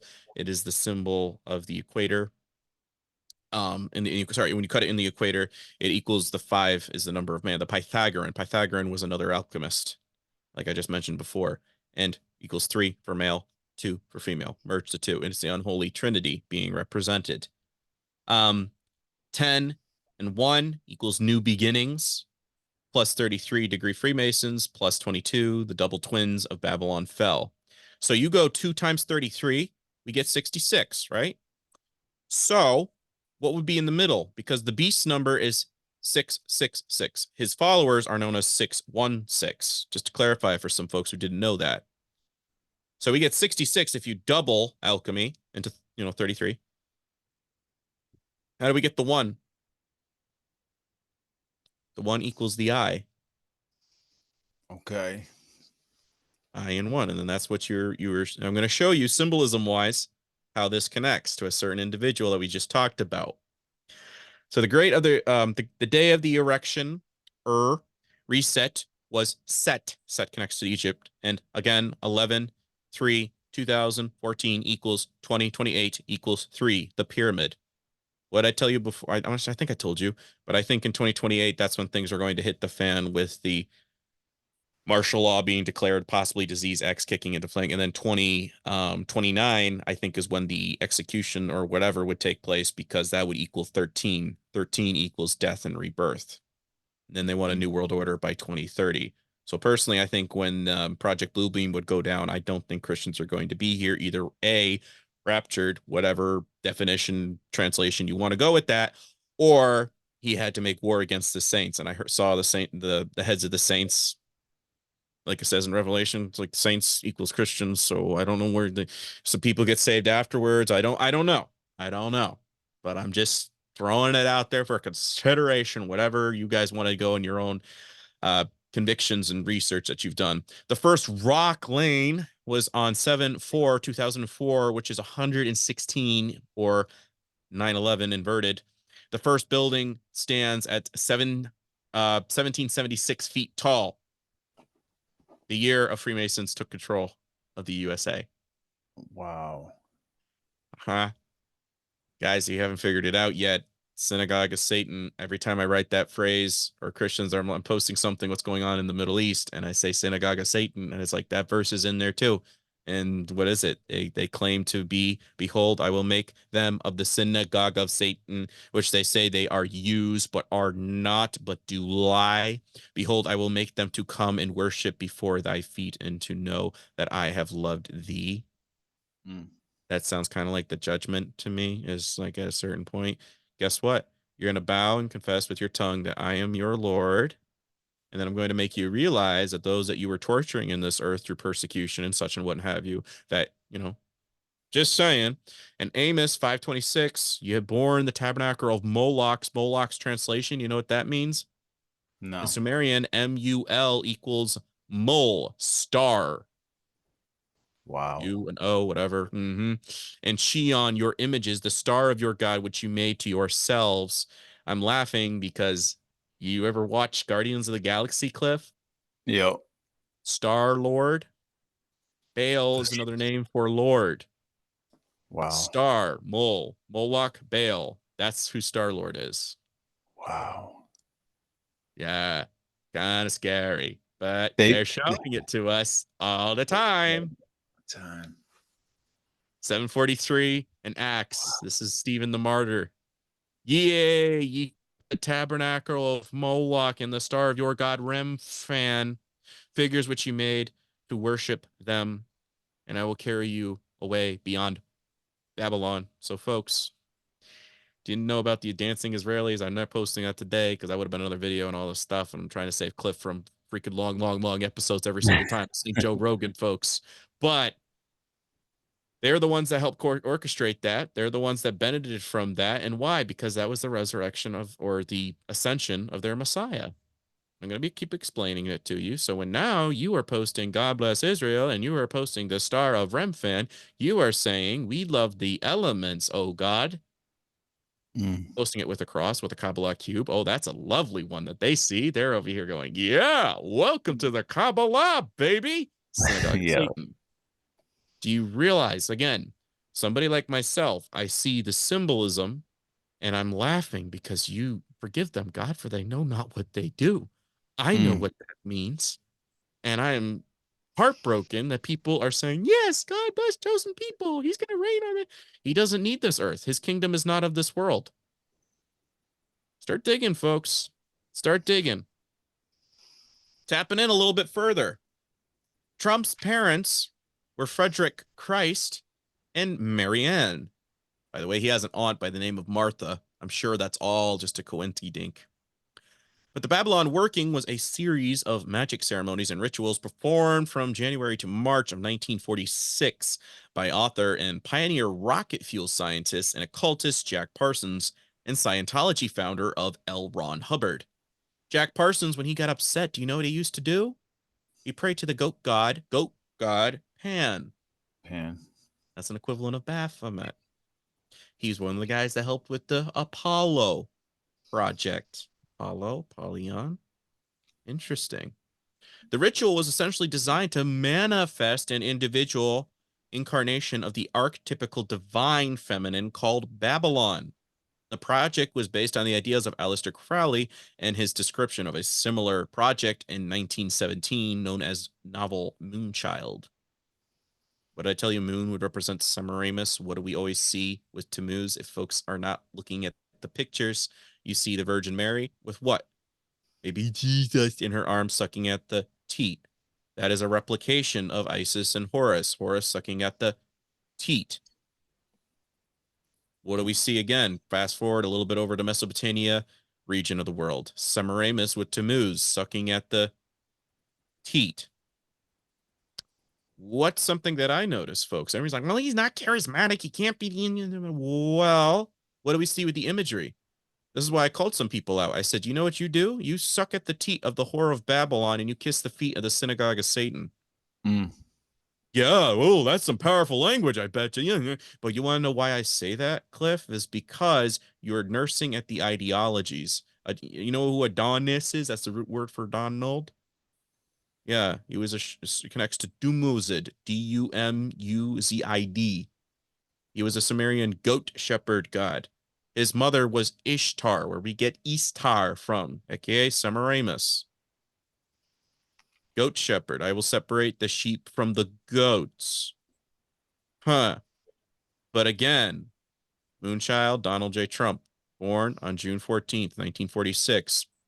1 and 4 equals 5, the number of man, pentagram. Come on, Brandon. He's born on Flag Day. What does the UN have? A whole bunch of flags. 1946. A lot of people were born in 1946. Yeah, but 1 plus 9 equals X, 10. 4 plus 6 equals 10. Come on, Brandon. All right, let's go further. Trump was 55 years old when 9/11 happened. 5 plus 5, X. Wow. When did Corona happened? 19 years later. 1 plus 9, X. Wow. X equals Osiris Nimrod, reborn, rebirth. You look Osiris's chest. You know why the occult does the X over their chest? The occultist did it, Mr. Aleister Crowley. And again, the name Don comes from Dan, or it can Den, another equivalent, the tribe of Dan. You know what Dan was noted for in the Bible? He didn't want to put up the menorah. He wanted to put up the eagle. And what did I tell you last time? Eagles carry the souls to their final destination of hell or Yep. Hermes. So let's break down the word solve, which is one of Baphomet's arm tattoos. Solve et coagula means solution and coagulation, a component of elements being synthesized into a new substance, and of the heavenly thereby manifesting into the earthly. As above, so below. What did they manifest on 9/11? That was sacrificial day. That was the ascension day, bringing something into existence. I wouldn't be surprised if he was possessed at that day. Who's that, Bush? No, Mr. T. Oh, Trump. Because of again, was also equaling X. But you know who also has these tattoos? Oh. J.K. Rowling. No, does Harry she? Potter. Yeah. And I think I have that in the next slide. Oh, yeah. Trump, he states that he has down here, this is his book, Trump, The Way to the Top. One day, my Kabbalah teacher, Eaton Yardini, and he says, Kabbalah. This is page 188 from his own book. So he states that he is a Kabbalistic individual. What I just say? That's giving some credence that, oh, you tap into the Kabbalah. And he connects to the Zohar, a collection of commentaries that define Kabbalah, the Jewish mystical thought, outlines the astrology behind a prophecy. The Zohar states explicitly that the messianic process will be accompanied in several stars appearing. The Zohar goes into great depth describing how many stars and which colors they will be. All right, let's dig into that a little bit, Cliff. You've read your Bible, right? Yep. Okay, let's dig into this. January 6th. Just a day, it was a riot. No, it was a ritual. It's a ritual. And we're going to break that down. Why? Because January 6th was the 12th day of Christmas for the occult. It has nothing to do with Okay, right. All right. MAGA, mage, great illusionist, most Latin-based countries. It means fool in Ethiopian or Nigeria, if I remember correctly. Great magician. You ever see the tarot card? Always pointing upward like this. He always wears usually a white tunic and a red sash, just like Jesus. Equivalent of Hermes. Again, pointing upward, just like the Statue of Liberty. Okay. Yep. Where am I going with that? MAGA. High priest of the sun in Sanskrit. Sun god worship, like I've been stating. You watch the occult rejects symbolism at Trump Tower. He has not one sun god up there, 3 sun gods up there, an all-seeing eye, between 2 pillars with Helios, remember heliocentrism, riding between the 2. Yeah. And he has Eros and Psyche making love with each other. What is that? The love of mind, wisdom. So on top of this, MAGA, highest priest position on the Church of Satan website. Okay, this all means nothing, Brandon. Okay, January 6th, the day of the Epiphany of John the Baptist, where he was allegedly, that was the day Christ was baptized by John the Baptist. But also, as an adolescent, he was visited by the Magi. Root word for Magi, MAGA. And the Zohar states explicitly that the messianic process is accompanied by several stars appearing. The Magi predicting another smack in the face of the Pharisees. You think you're our Hermes? Yeah. Wow, bro. Yeah. That's wild. Huh? You look up a dozen articles that talk about Trump being like the great magician, or his rallies are like, when they did, yeah. And what colors they're using? The color of red. Bright, vibrant. Like I said with Mithra, what did his followers wear? Red caps, just like the Sons of Liberty. And what is it? We are the sons, the Sons of Liberty. And then they light if you look up the Johnny Tremaine thing, you can find the song on YouTube, but they end up all putting their little candles and lanterns on top of in Boston, they all put their candles on a tree. This is documented that this actually happened. That's why we have that on one of our coins. I think that might have been minted in 2003. I don't know, but they have the Liberty tree. Yep. Wow. Come on, Brandon. Man, that's crazy. And this was was it Senta or whatever,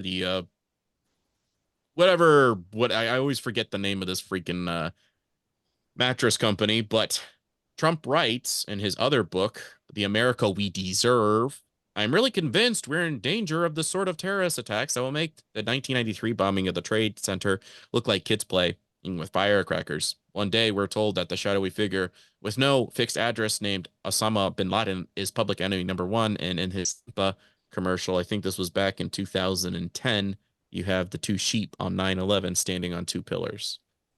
Wow. Sheep, hey, and that's the goats, thing. Like shepherd. Wow.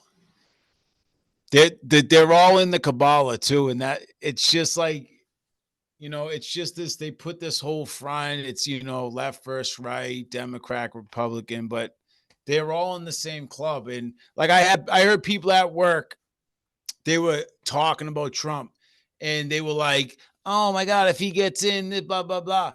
And I'm anti-Trump now that you've shown me the truth.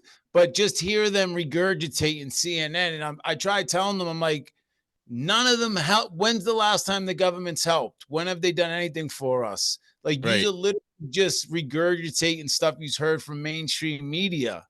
Mm-hmm. And it's like, and they're like, Cliff, why are you so quiet? I'm like, because I don't want to talk about that stuff. If you ain't talking about faith or something uplifting, I ain't got something time for that. real, I don't got time. I'm gonna finish sweeping this ground and this floor and mopping. I don't want to get into it. Yep. I'm way, I can't do it no more. This is why I don't follow all of this stuff that's going on, you know? Yep. And then people don't want to buy into it. They don't want to look into it. But I think this commercial was in 2010. And again, that was like what, 9-year anniversary? 9. And I was chuckling because, 2010, I think that would be like the equivalent of what, 12? You add those numbers together, 2 plus 1 or whatever. Was it? Is it 2000? 2002? I don't know. I was doing something with that, but it was adding up again gematria wise to some stuff. Um, but the article ends with admitting that America, Edom, Esau is the new Rome, aka New Babylon, which is exactly where Bibi Netanyahu called America, and 9/11 was the event that was necessary to hasten the coming of their Mashiach. And this is the quote. Maybe New York City is a modern day Rome. The comparison has been made before. Maybe the 3 towers that fell were the 3 walls mentioned in the Zohar. And just maybe, if indeed we were entering the time period of the rabbis of the past believed in the days of Mashiach, we should ready ourselves for to the best of our ability. Wow. 3 Who said towers that? falling, 3 Trump said that? pillars. No, this is connecting to Netanyahu right now Oh, over. Netanyahu said that. Okay. This is a quote that he refers to the 3 towers, the 3 walls. Okay. Again, what was written on her head? Babylon. Mystery, Babylon the Great. I don't know what America is, so I'll just write mystery. Make America great again. Wow. Huh? Huh? Wow. And again, what I say, Mithraic, that's the foundation of Catholicism. When we get into next month, that is Catholicism 101, is sun god worship. He has 3 sun god relics up in his penthouse. And on top of that, the tower is called the Tower of Light. Fun fact. And Nimrod was a tower, but you see them little doing it. That's Constantine or wearing a crown. And I'm sure it's a coincidence that he's doing the 666 Divine King hand sign.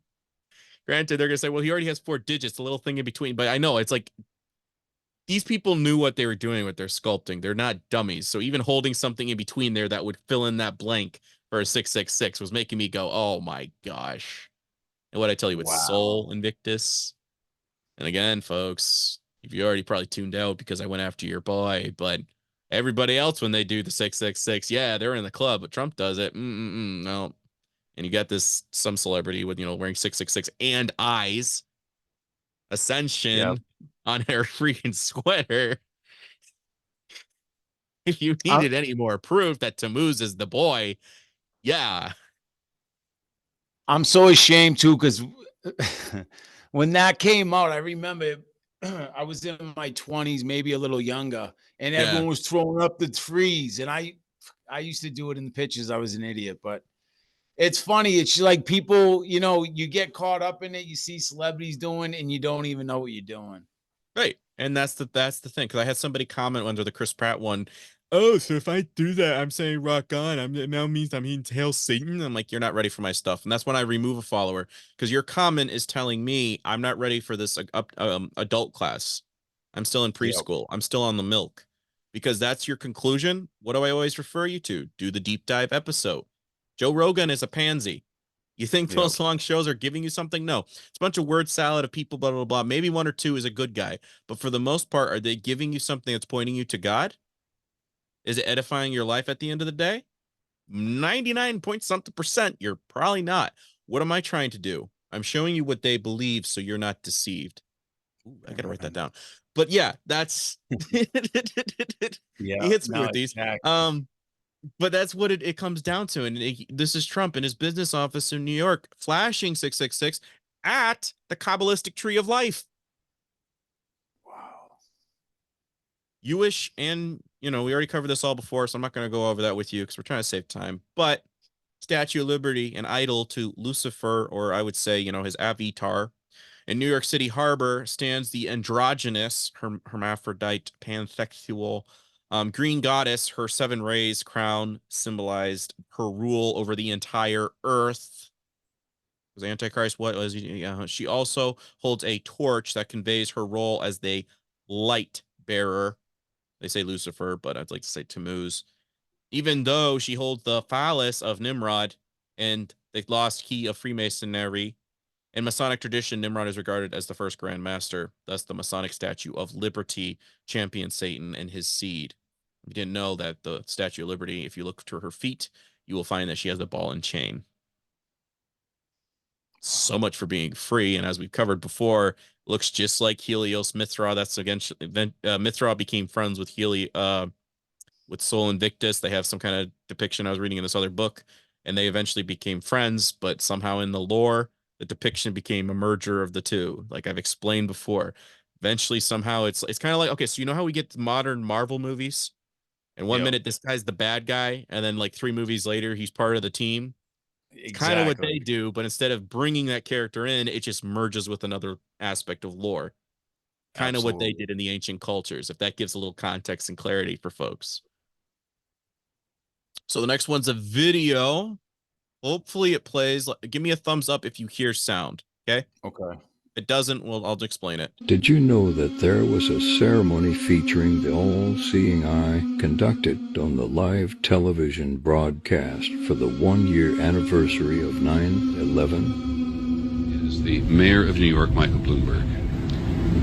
Again today, we are a nation that mourns. Again today, we take into our hearts and minds those who perished on this site 1 year ago, and also those who came to toil in the rubble to bring order out of chaos, and those who throughout these 12 months have struggled to help us make sense of our despair.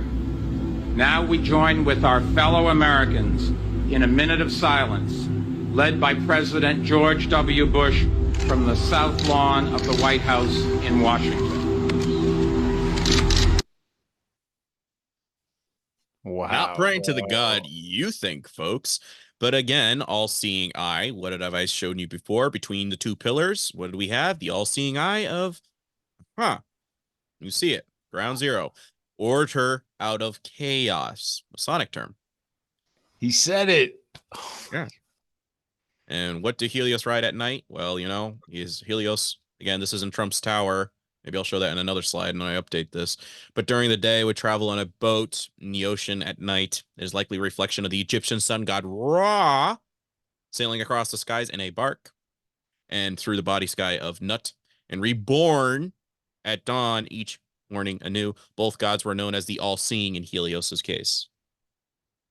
All-seeing eye. The horse, and Helios is affiliated, and he just affiliated this with Ra. What was the term he just? You're reading here. It's Wikipedia, but it says reborn, born again, reborn. Like I tell you, people, it's a parody.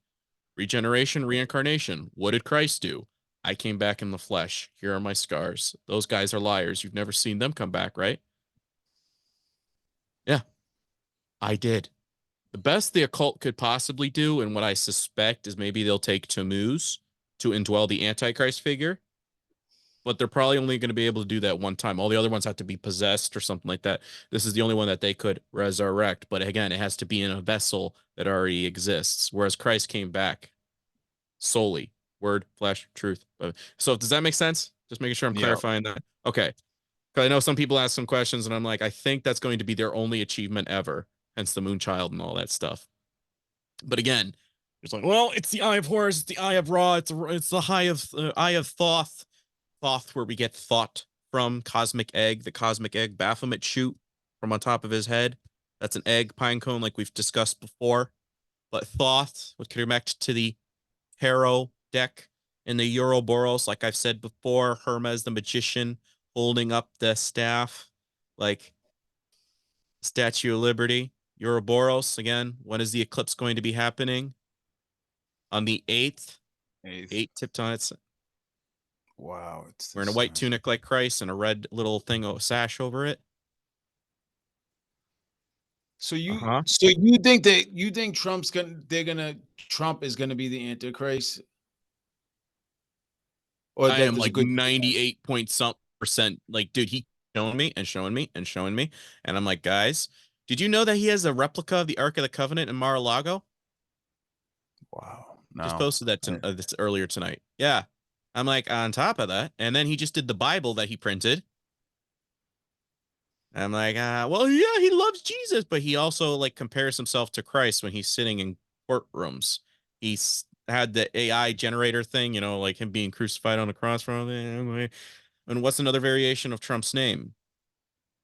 Well, Donald means world ruler, but Trump stems from either a couple of etymology names, but all of them are kind of like Trump can stem from triumph, which could connect to the Greek god Dionysus, the masked god of theater.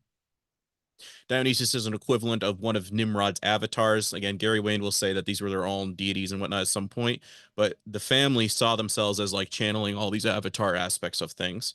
So that would connect to Nimrod, and to give credence to that, Dionysus was half brother to Apollo.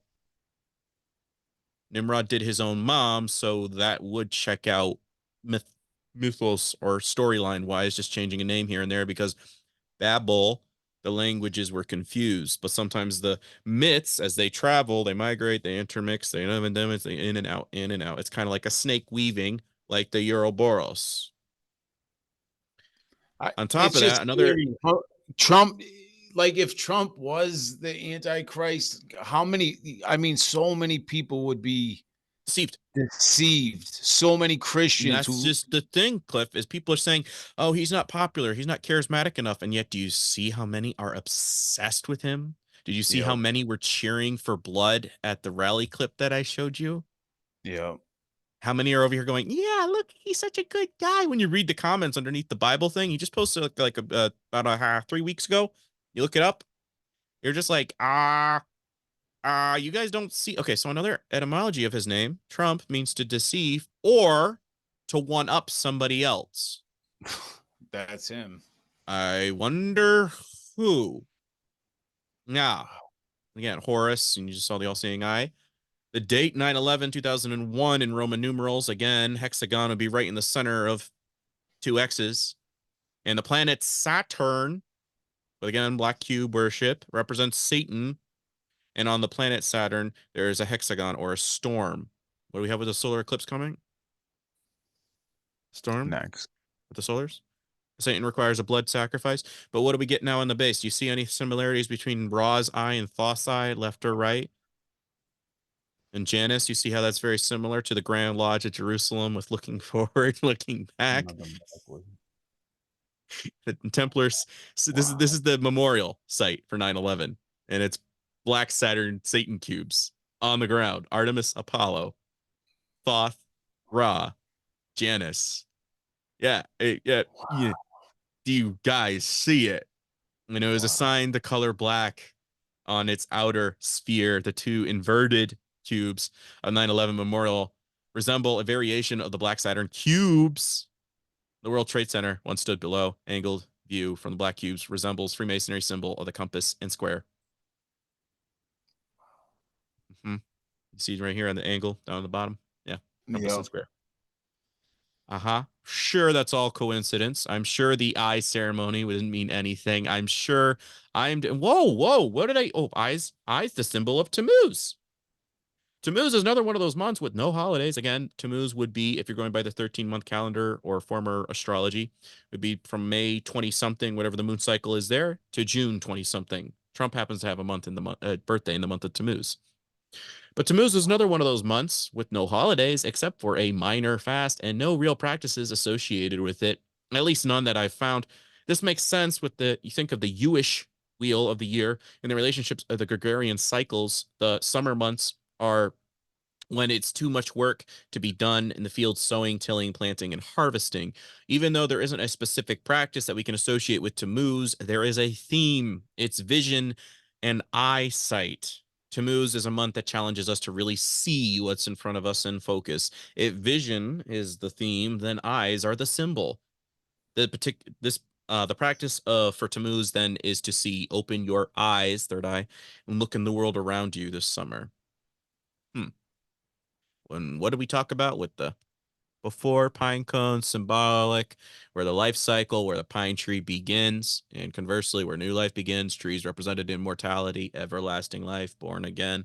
Many reliefs excavated from the Mesopotamian sites depict gods or super beings holding a bucket in one hand and a pine cone in the other. It is clear that the pine cone was dipped into the bucket and then would sprinkle a substance, sometimes blood, as in this depiction of Tammuz, a winged Babylonian deity associated with regeneration. The women fell, weeping for Tammuz, and a sun god worship in Ezekiel chapter 8. Dig into that, folks. And Aldous Huxley, like we were talking about earlier, there he is doing the one eye, Brave New World. CBS logo, all-seeing eye. Evita, whatever. Bono, Lady Gaga, Kesha. And Kesha, the little S with the dollar sign in the middle, that represents the snake staff. iPhone, eye on top of your dollar bill. Horus. Achieving. This is what it's all about, folks. I want you to buy the materialism things of this world. Hermes is the inventor of coinage. He's basically said in all of his writing on the Emerald Tablets, we don't need Creator God. The Father of everything is here. Okay.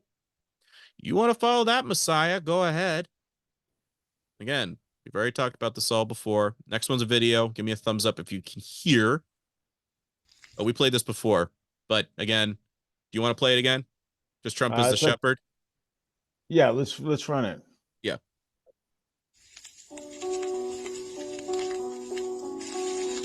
You hear? And on June 14th, 1946, God looked down on his planned paradise and said, I need a caretaker.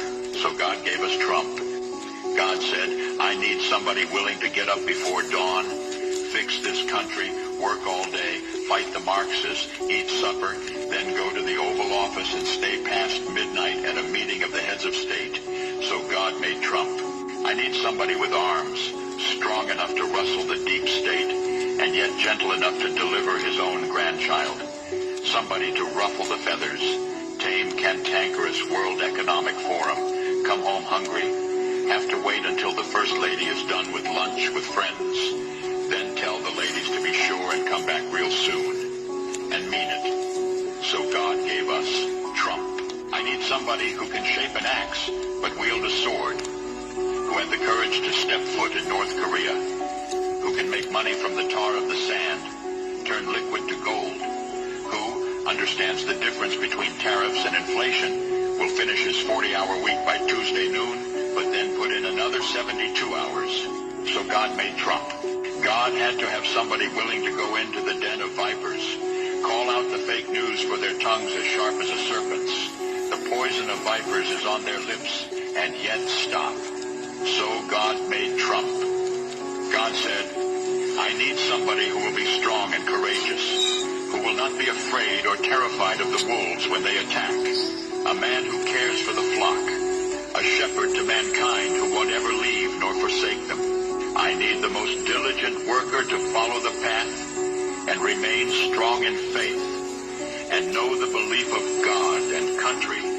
Somebody who's willing to drill, bring back manufacturing and American jobs, farm the lands, secure our borders, build our military, fight the system all day, and finish a hard week's work by attending church on Sunday. And then his oldest son turns and says, Dad, let's make America great again. Dad, let's build back a country to be the envy of the world again. So God made Trump. 2024. 2 plus 2 plus 4 equals 8. Ouroboros. You know, I was just Shepherd thinking to too. mankind. I hated Trump when he came out. Like he's you could tell he's a narcissist, Yeah. but they're so good at playing us, you know what I mean, with patriotism, you know, and We're gonna be doing a deep dive on that in May. Yeah. They've been and that was programming my us. first. Yeah, they know how we think so much, you know, with the patriotism and everything else. And All the way back I to remember 1776, my friend. They're even getting people to fight for them then. A lot of them weren't Masons. They're just like, oh, yeah, you sound like a great guy. And, and you're saying God? Yeah, God's. Yeah, kind of sad. so manipulative. It And is. again, It can make is. money from the tar of the sand and make what? Make gold? Alchemy term, like I just said. Shut up. It's an alchemy term, remember? With the tomb of Hermes, you can make gold. That is Tri Hermes. That is alchemy. That is masonry 101, folks. And they're throwing it to you, and they're affiliating him with God and a shepherd. What does he say? I'm going to separate the sheep from the goats in Matthew 25. I think Matthew 25. But behold, a white horse, and he sat on him, had a bow and a crown, and was given unto him, and he went forth to conquer and to conquer. Revelation 6:2. I'm sure the artwork is all just coincidental at this point because he also has a white horse spa with 666 in the logo. Crown, coronavirus, crowning achievement. 9/11 was coronation day for kings in ancient Israel. What's 9/11? Corona, crown. We're going to put a crown of thorns on Christ's head. Crown, crowning achievement. Operation Warp Speed was signed, if you go to etymology roots, by Adonis Triumph. Wow. Mm-hmm. And when I was typing in to the AI generator, I did not type in Trump's name. I just said election results 2024, and ba-bam. That's what popped up. No, sir. Yes, sir. Wow. And there was a couple others, but this was the most potent with the 4 horsemen of the apocalypse and a white dragon. A white lunar dragon. And I said this, somebody's like, oh, that looks like Bill Clinton. I'm like, God, come on. How many times do I need to tell you? Well, it comes from Syria. The Syria bird, the eagle, connects to America. That is the new Babylon, baby. I'm telling you. And again, they're like, 2014. I'm like, yeah, 1 and 4 equals 5, the number of man. The 4 horses, and then somebody, the dragon, he has control over a lunar white dragon symbolizes death and rebirth. It embodies a dangerous and ferocious supernatural power, likely associated with the moon god or a mother goddess. In China, a white dragon is an omen of death, a warning. White dragons are associated with the direction south. Wow. Sure, it's all coincidence. I'm sure.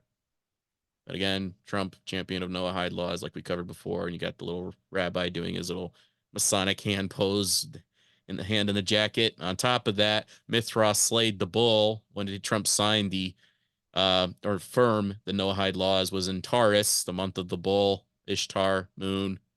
Ishtar, Ouroboros. 4th month, 4th date equals 8.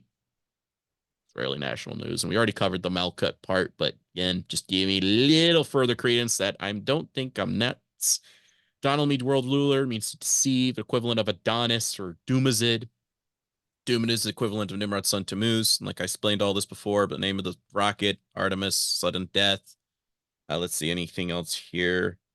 I think I covered all of this before, so we're good. Historians link the advent of the Christianity to Sol Invictus, partly because December 25th marked the so-called Feast of the Unconquered Sun, before it officially recognized as the day of Christ's birth. The cult of Sol originally started holding the feast on December 25th because it was coincided with the winter solstice, the time of daylight starts and lengthen again. Theologians settled on the date not because of the solstice, because December 25th was exactly 9 months removed from when they deemed the anniversary of creation, giving the Messiah's life a regularity of his divine nature. And again, what does the Church of Satan post on X? Sol Invictus with Baphomet's head. Sol, Baphomet. Baphomet, Sol. I told you that's not Satan, that is Termers. So we're not going to cover all this, but again, guys, we'll go watch the Christmas tree.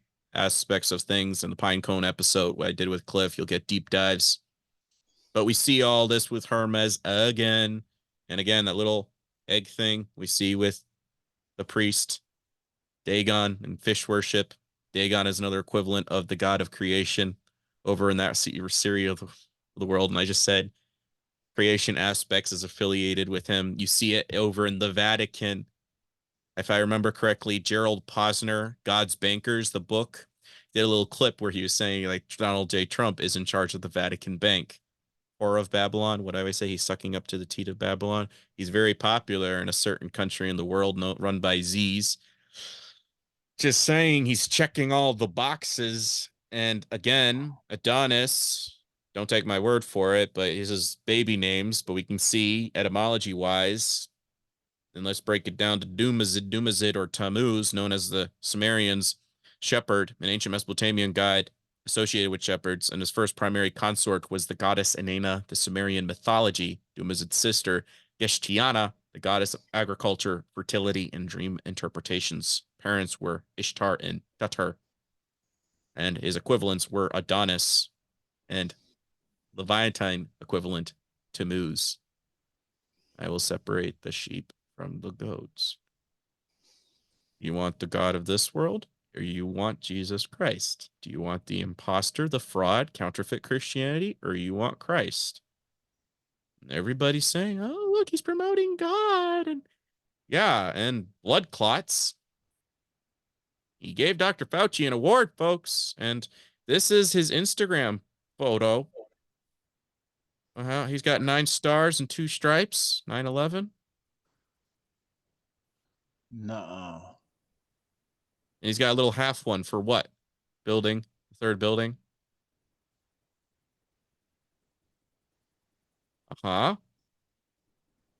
Apollyon or Abaddon, a bad dawn, son of perdition. Wow. Man, it makes me sad, dude, because I mean, I feel like you're spot on, and I mean, so many people will follow him. They're religiously. Oh man. And again, I'm just pointing out Mithras, sun god, and he was probably also the god of kings. Spike crowns come from kings. Kings are affiliated with. And it's, I don't know, I saw one clip where the guy was talking about why they had jewels in them, because they had power, especially from the temple. You could like insert, maybe he had that kind of technology power to shoot things from his, again, so where we get the vision from Marvel, shooting things from his forehead. Yeah. Little gem that's right in there. I don't know, but they're always showing us a little something. Corona meaning crown, spiked crown. Next one's a video. So we're going to touch this now with 9. We're going to merge this now and coming into a conclusion of what was the purpose of the virus, what are we becoming now, and why they're doing what they're doing. I'm explaining why Babylon is falling, and I'm going to be explaining it after you watch this clip. Let me know. Give me a thumbs up if you can hear. DNA is a right-handed double helix made up of these 4 things right here. The helix is held together by sulfuric bonds that appear after every 10 pairs of nucleotides, every 5 pairs of nucleotides, every 6 pairs of nucleotides, and every 5 pairs of nucleotides. 10, 5, 6, 5. Or, in the Hebrew alphabet, Yod, He, Vav, He, Yahweh.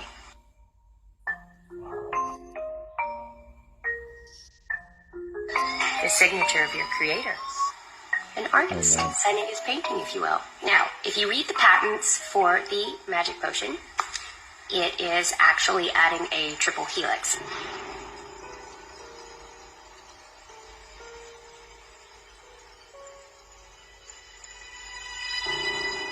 And is adding more of this.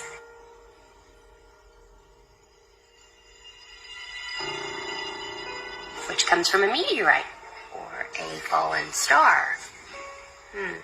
And this 10-5-6-5, Yod He Vav He, Yahweh, quickly turns into 10-5-6-6-6.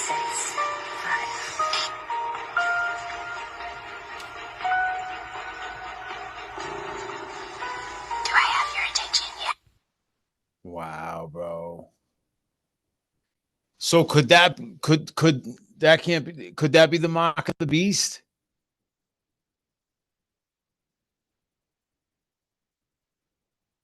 I can't hear you. I put myself on mute so I don't have any distraction having one. Sorry. As I was explaining with Gary the other day, I don't think it was the mark of the beast. I think it's The prepping. mark they speak of. Do you think it's getting there? It's prepping to the digital aspect of people who have already accepted like a good bunch of the, so then they're ready to be indwelled. And I'm going to be explaining what I think this is talking about, because again, pentagram, number of man, it's over the pineal gland. Isaiah 14:14. Somebody didn't understand what I was explaining. I said, what did he say? I will ascend to be like the God Most High. That's what all the occult believes. And I can ascend, I can regenerate, I can become my own God. So again, connecting that star to who? Magic, time magic. Remember, we're always getting all these movies that are talking about going back to the future. Yeah, the whole Back to the Future movie is about Nimrod boinking his mom, because remember, he's attracted to his mom, or his mom's attracted to him. Yes. And then you go to the sequel. What is it? We need to save the bell tower. Yeah, bell tower. Again, Horus connecting to hour, even though they say it doesn't, but it's like I said, it connects back to the equinox in Latin, and it connects to the seasons. So therefore, somehow it would have some kind of etymology connection. And when he comes down the street, coming back from the future, and it's like all on fire and stuff, like it's two lines, and there was like a 9/11. And what does he say? He says, "Where have you been, Marty?" He's like, "I've been to the future, Doc." Fast forward, the guy who directed the Back to the Future movie, he also did a movie later on of a guy walking a tightrope between the two twin towers, known as The Wire. And he's wearing a little black sweater or whatever, and a little red jacket, just like Marty was wearing. Twin towers. Okay. Affiliated with time travel. Wow. Yeah. Uh-huh. And again, Astaroth is connected to, look at our U.S. Capitol. It's shaped like a star. Yeah. A pentagram. And Astaroth Carneum was mentioned under the name in the book of Genesis 14:5, and in the book of Joshua, where he is rendered simply as Astaroth. And it says sometimes he, but I'm thinking this is who Nimrod's wife affiliated with. Again, Avatar. They're already programming us to, oh, we can be, because again, that's what the occult already believes. They already have celebrities in Hollywood being possessed. So, but Astaroth, Sigil of Astaroth, that is pentagram. You could look it up on Amazon if you so choose. Hope you don't purchase. I'm just showing it there for look up Sigil of Astaroth. You will find your pentagram star. Same thing, and that connects to Nimrod's wife. What does Solomon fall away to? He fell and worshipped Astaroth because of his wives. And he helped build the second temple. What are they trying to build now? A third temple. We as Christians don't need a building. We don't need a temple. It's not a house of God. We are. Greater is he that is within you than he is. And I don't mean God consciousness. I mean, now that you're indwelled with the Holy Spirit, he resides within you. Therefore, you are now part of the living word. The word became flesh. You are accepting the Son. So therefore, you now have the gift of a discernment. A lot of Christians are accepting the adjective of Christian, but they're not implementing it to their lives. So a lot of them are, as you said, being deceived because they don't want to tap into all of this. But again, folks, don't buy my word for it. Dig into your Bible. Here's some stuff. What do groves mean in the Bible? Religious worship, and they were heathen. The heathens were consecrated groves, particular gods, and for this reason they were forbidden to the Jews because they were affiliated tree worship, idolatry. The groves which ancient usage had established around the places and sacrifices for the sake of shade and seclusion. Idolatry preserved not only for the same reasons, but also because they were found convenient for the celebration of rites and mysteries, and often obscene and abominable, were gradually superadded. Again, high places, groves, they always had their groves and high places. Why? Because trees were affiliated, again, like we've explained all before, celestial, immortality. Trees were immortality. Sun and star worship. Jeremiah 10:1-5, star worship, tree worship. It's a star on top of a tree. Like, guys, if I could slap you, I would, because it's a righteous slap of stop insulting your creator God, of saying, I can become my own God. That is what you're doing when you bring in this tree. You are endorsing things like 9/11. No, I'm not. Yes, you are, because that is what it means, is to ascend. You're good with your own wisdom. You can't be of the world and in Christ at the same time. A house divided against itself cannot stand. Stop it. Because let's go, Gideon, take thy father's young bullock and the second bullock and throw down the altar of Baal that thy father hath and cut down the grove that is by it. Gideon, we have Elijah, we have Jeremiah and Ezekiel talking about these groves. Bohemian Grove. What are you doing? You're bringing a little bit of, oh yeah, those stupid people in Hollywood. But and what do you do in December? You do the same thing. In Hebrews, again, 2 Kings 23-6, the grove, Hebrew, the word is Asherah. Ashtaroth. There are indications of tree stumps in these groves were carved with various lewd figures, and prostitute priestesses and priests of Baal led to ritualistic sexual activities in the groves, thereby encouraging the worshippers to do likewise. And stars of Hollywood, you know why their star is a pentagram? Why they call it Hollywood? You can Google that. That's basic. Hollywood connects to druids, tree worshippers. Come on, people. Stop endorsing the paganism here. Why do you think it was called the Star-Spangled Banner? Let's go into what just happened. It's going to be messing up with all of our lives over here on the East Coast. A container ship, you know, Scott Francis Key causes the collapse on the Francis Scott Key Bridge in Baltimore, or should I say Baltimore. Today is 128 days before Francis Scott Key's birthday. Bridge collapses on 128. It collapsed on 1:28 a.m. Another ritualistic event. Yeah. Well, again, I looked up on a couple Freemason pages. They never have a definitive. It's kind of out there, but this is roughly the short version. Outside of his legal and poetry career, it is rumored that Francis Scott Key was a brother of the Cardia Lodge number 13 in Maryland. While no formal written documentation has been found to prove Key's membership, the topic of one of debate among Masons and lodges nationwide, there is arguably reason to believe that Key was indeed a Freemason. Star-Spangled Banner, tree worship, Baltimore, Maryland. See? You see it? It's Building 7? Yeah, I don't know, but like I said, the eye is hanging over the young man with a key in his hand or right behind him. What is he unlocking? Ascending. Like Baphomet's forehead with an eye or a pentagram.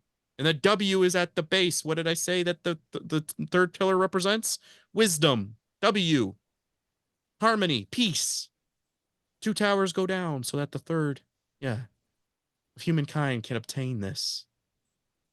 An anchor represents hope in Freemasonry. Yeah, the twin pillars also shown up in the Kabbalistic Temple of Solomon. In the Kabbalah, these pillars explained all the mysteries of antagonism, whether natural, political, or religious. Sounds like Antichrist would want to unite all that, right? They elucidate the procreative struggle between man and woman according to the laws of nature, and the woman must resist the man, and he must entice or overcome her. Republican and Democrat, like I asked you before. Such is the significance of the 2 pillars. They are distinct and separate, contrary in appearance. Separately, their power is one joined, and they would destroy one another. For precisely the same reason that the spiritual power is weakened, it tends to usurp the temporal from the temporal becomes victim if it encroaches on the spiritual. Human equilibrium requires 2 feet, 2 pillars. The world gravitates by 2 forces, and generations need 2 sexes. When the 2 pillars find equilibrium, it is said to generate a third pillar, one in the middle, which esoterically hidden represents man or mankind. It also will signify the union of the Shambhala Kundalini and sacred magic. You get it? Ascending, like I said before. Well, isn't that nice of them to help us ascend? Building 7. Let's tap into some of that. Did you know that the Twin Towers were, built in 1968, but it took 33 years for them to come down? What, they came down after 33 years? Uh-huh. The bridge that fell was open to the public in 1977. It collapsed 47 years later. That's 11. Very interesting. But again, 9/11, you have 9/11 as the emergency number. The towers represent 11, 2 pillars, 2 towers. September 11th is the 254th day of the year, which is 2 plus 5 plus 4 equals 11. After September 11th, we have 111 days until 2002. The first plane that hit was AA Flight 11. Yeah. An American Airlines, A plus 1 plus equals 1. Again, Flight 11. Yeah, so folks, again, I'm not going to read all of them, but George W. Bush's name also has 11 letters in it. Yeah. They're showing us all the time. All the time it's being thrown in our faces, and they're trolling you. And again, key. He's holding a key. Baltimore Bridge. And they already showed us in the movie Leave the World Behind. The cargo ship crashed. And it was the White Lion, the cargo ship that crashed into the Key Bridge, was headed to Sri Lanka, whose symbol is a lion. Francis Scott Key Bridge was the author of the national anthem, America is Collapsing. Star Spangled Banner. Simpsons predicted it. Yeah. This I know you've already seen, but let's watch it, folks. See, here we go. Out of control, my butt. Here we go. Any second. Sharp turn. Turn on the lights. Okay, they had time to turn on the lights. Turn it. Nope. Could have kept going straight for a bit, but nope. They're already turning, and they had the lights on to control this turn. Then they turn them off. Wow. Okay, we're almost there. They could have kept going a little farther, but no, now they align themselves perfectly with it. And full throttle. I think they turn on the lights one more time. And here they go. Bam. Wow. And it all comes falling. London Bridge is falling down, falling down. What, man, just seeing it, and like I already know so many quote unquote normies. They like when I started telling a guy at work, and he's like, "Come on, dude, really?" Like they just don't want to see it. It just Show them this I one. mean, it's so obvious that he crashed there on purpose. Show them this one, Cliff. So we already have Dolly, which is the name of the ship up here, right? Let's see. That's the Knights Templar cross right there. Then we have Dolly. Dolly hit the Francis Key Bridge. Salvador Dali, again, he was a Mason, or he has some kind of ties in there, had a painting called The Broken Bridge and the Dream. What'd I say with Tammuz? Dream is the vision. And So everybody's being really cute when they're going all this stuff. I'm like, no, this connects to Tammuzism. Again, you got a 3 chiseled on the bow of the hull of the ship. That's 1 3. And the guy keeps going and panning with the camera. Doing all the damage. Go to the other side. Again, they're showing an anchor. What I say in Freemasonry, anchor is the sign of hope. They have another 3 at the other base, see? Wow. And again, they have the Masonic cross right there. Knights Templar cross. Oh my Lord.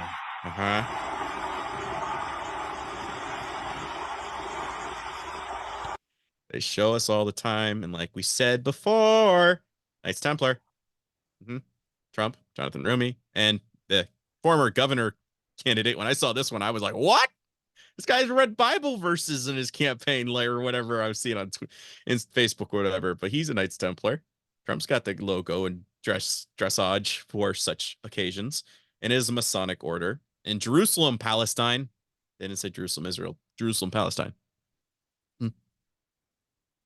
Masons.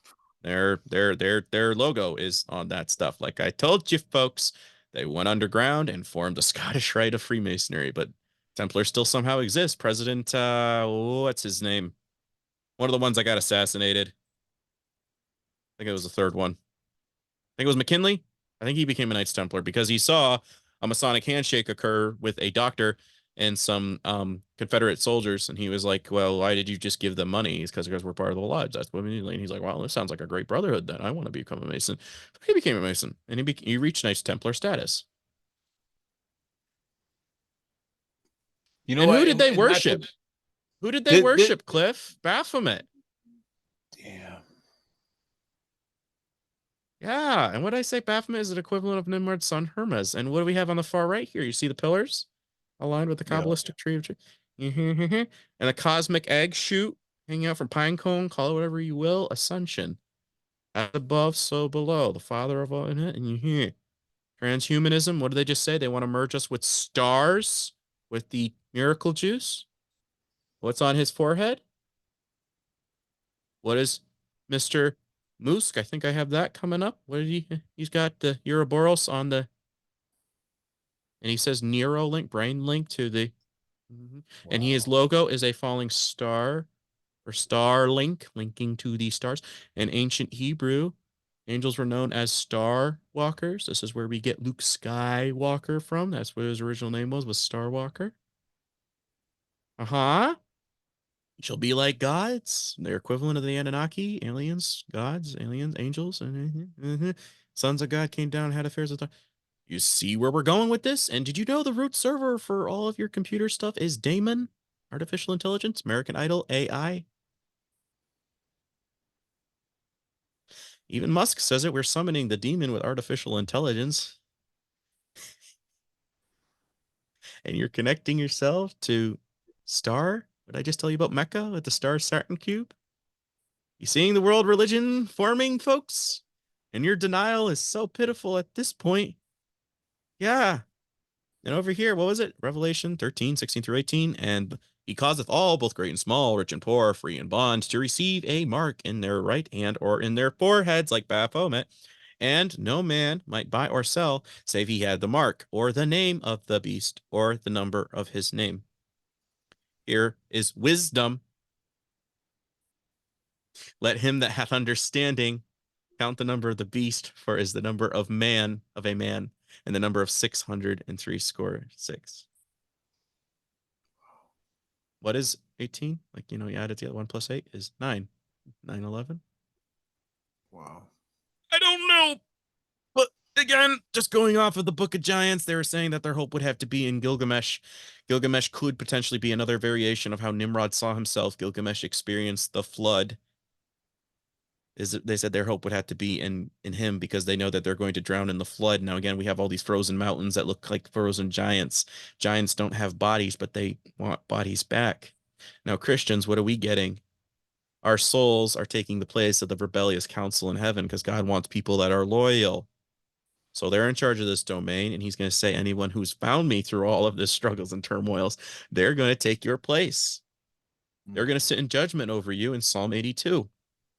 They're going to be loyal to me, because they prove they don't like the things of this world and the pleasurable aspects. They can come up here and take your spot. And what do they want? The fallen angels. They want their kids, the Nephilim or whatever. They want their kids to have bodies back, because they're roaming the earth for 70 generations until the time of the end. How do you get that body? Mass possession grid. Matrix, just like Agent Smith, he can go through bodies. You see it, folks? Don't believe me? Gen Z, they say it's Zoomer, but I'd like to say Generation Zombie. Inter means corpse or tomb for internet. And again, net. It is a open meshed fabric, twisted, knotted, or woven together at regular intervals, something that made of net, a device for catching fish, birds, and insects. Or might I say man. Meta in Facebook means death in Hebrew. The logo, a Ouroboros. Cell phone.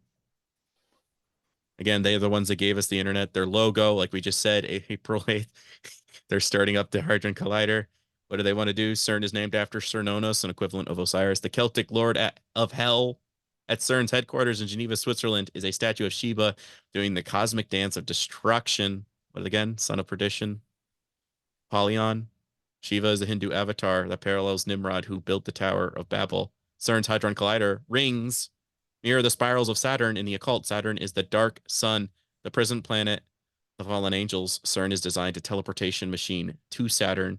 The secret mission of CERN is to unleash Apollo and the dark angels from the abyss and create a stairway to heaven to make war with God Almighty.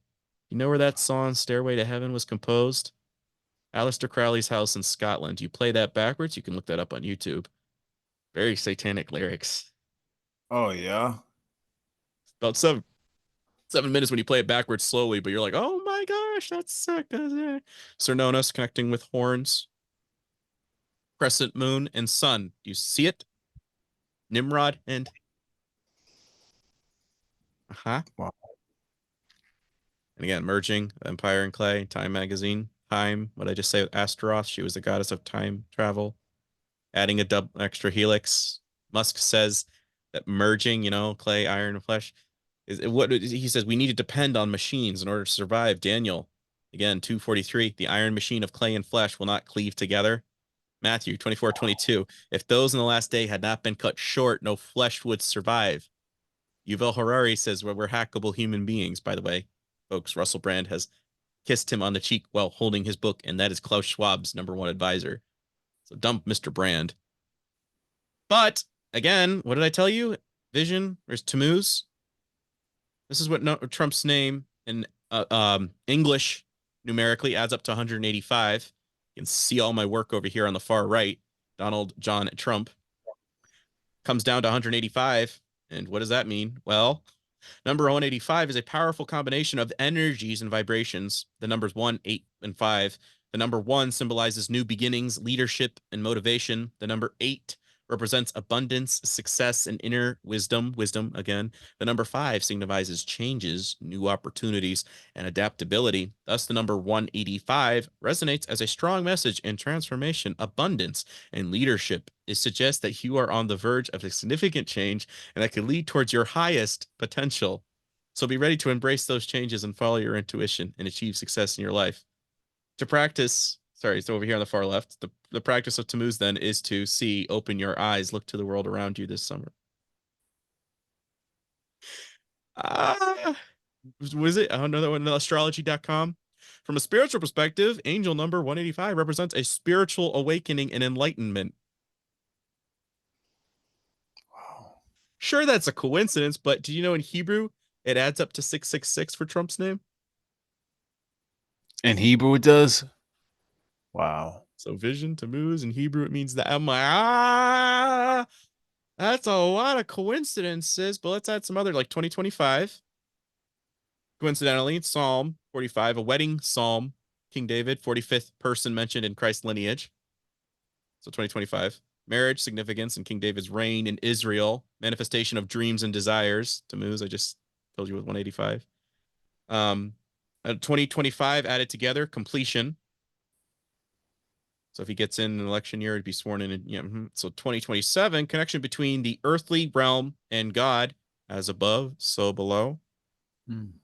Adds up to 47. 2025 adds up to 45. 4 plus 5 equals 9, number of completion. What do we get? 47, duality, 11. He was president 45. He's going to be president 47, 9, 11. Completion and duality. New World Order, relationship, 2030. Relationship in God's Holy Spirit, personal liberty, relying on inner self. When you add it up together for 50, they want a New World Order by 2030. But if you go 2 plus 0 plus 3 plus 0, it equals the number of man, 5, pentagram. MAGA Red Dawn, Armageddon, they all have the same letters. Your face right now is priceless. You're like, oh my God. Yeah. Brandon, come on. And then I show you this and you're like, oh, that's a lot of coincidences. Yeah. Might be a little crazy, but I forget why I added that number, but 37 meant something. But you take an average clock, 6 away from 12, 6, 1 away from 7, 6, 2 away from 8, 3 away from, you get 6, 6, 6, 6, 6. What did I say with Astaroth? Time travel. Pentagram. 616. 18 is the number of completion, or 1 plus 8 would equal completion when you add 666 together, so it would equal 9.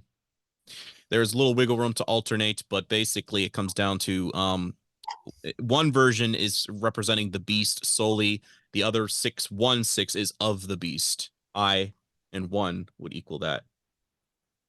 Or again, you know how sometimes you're like, was that an I or is that a 1? I can't really tell what you wrote here. Yeah. And you get Mr. Musk doing an X pose just like Aleister Crowley and the symbol of Nimrod. Jesuits and Masons do that frequently. You seeing the two beasts, folks? Again, we'll become like gods. AI, artificial intelligence. Hermes, his name roughly translates to, again, I just broke it down like her and then Mez and Sumerian and this thing. I roughly came up with this. His Highness, the hero of divine ordinances of eternal youth. That's really weird. Wow. Yeah, this is the last one.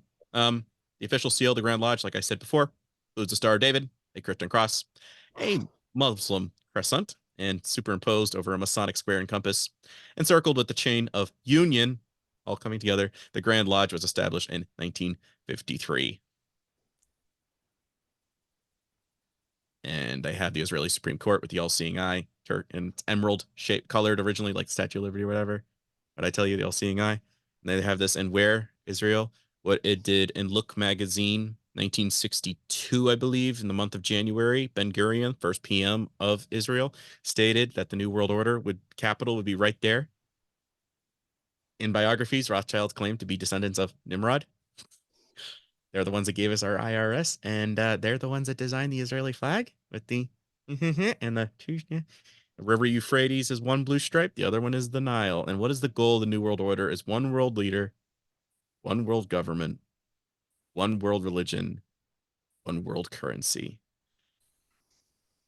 We already see the religion. Pitching who the leader's probably going to be because he goes forth to conquer. Who's got the greatest military in the world. One world currency. Musk's already stated. Oh, yeah, I like the Chinese app WeChat. We need to have something like that in America. So basically buy out Twitter and man, they're going to, yeah, exactly like that. Can't buy or sell or enter a store in China without that app on your phone. I can see Trump and him merging together and creating a Bitcoin-like currency for all of us. Digital, digi means fast, like Citibank. Sorry, it was not Citibank. Sorry, digi. Was it temporary? And then tal in Hebrew means like rain or dew. That was like a rain, a short rain, short dew, short. Again, digital currency. Hermes is connected with coinage. They want us to buy the illusion that it exists and it means something, but it really doesn't. And we all buy this Yeah, because you think you can ascend to be like the God Most High. Lay not your treasures in the things of this world. So yeah, anyways, coronation, that's Antichrist system for you in a nutshell. If you guys don't want to buy it, that's on you, but I warned you, and it's running very short, that little timer that we have left on this earth. So that's all I got for you, Cliff. Brandon, I loved it, man. You brought the fire. I mean, I think you're right. I really do. I think you're spot on. I mean, because I could see Trump and Elon, because so many people think they're, we're right, we're on the right, we're Christians, we're, patriotism. And I could just see people following them and not became knowing. Popular with conservatives right after Trump was taken off. Musk. Wow. Yep. And they're all posting about him. Like, and again, on top of that, you know who I think is going to be the first person to start walking? It's going to be freaking Governor Abbott, because he's in a wheelchair. Musk's in his thing. They prominent individual all of a sudden can start walking again. And what does it say about the false prophet? It's signs and wonders from the heaven. Solar eclipse, say that takes out a good chunk of our internet. You know who would probably help us get our internet back online? Musk. Starlink. Yep. I could see it, folks. I don't know, but if some of these things come to pass. No, I think even if you're not 100%, I think you're on the right path for sure. Because I feel it. It makes sense. Like, they're so good at tricking us and leading us in the wrong direction. And that's why I really like this stuff. Is like, first and foremost, we should be reading our Bible and praying. Amen. That's number one. And this is just like helps. This is like just some extra understanding. Yeah, like to understand what's going on. Definitely pray on it. Look some of this stuff up for yourself. Make the connections on your own, and you'll just be better off, plain and simple. And in the end, they are going to implement all this stuff, but in the end, we know who wins. Yeshua. So we really don't have nothing to worry about. Things are going to happen. We're going to have to go through it. And then we all get to. Are you willing to go through that if it requires that? That's a big question to ask. I mean, for me personally, like I'm a loyal guy. Like you could ask any of the kids I grew up with, I would have laid in traffic for them. That's who I am. And it's funny, like when you were talking about Stephen from the Bible, my middle name's Stephen. And I just so I remember reading that in the Bible, and I was just the way he stood up for Jesus and was like, he just didn't care. He was loyal to the end. He go ahead, take me.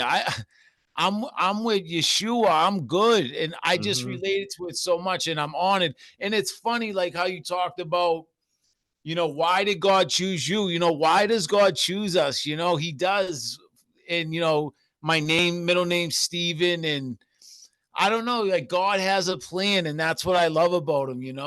We're not forsaken. He loves us. He cares for us. He's guiding us. And all you got to do is trust in him, and everything's going to be all right. And again, seek that spirit of discernment.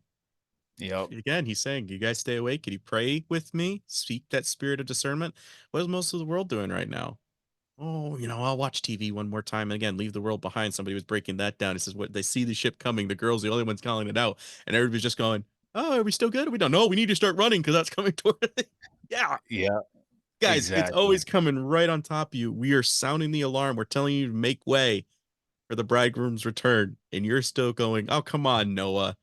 Come on. We ain't never seen no rain, you crazy old man. Then the door closes, and how you going to sound then? All we're trying to do is give you some love, and you're saying, I don't have time to go to the marriage feast, but thanks all the same. Okay, we tried.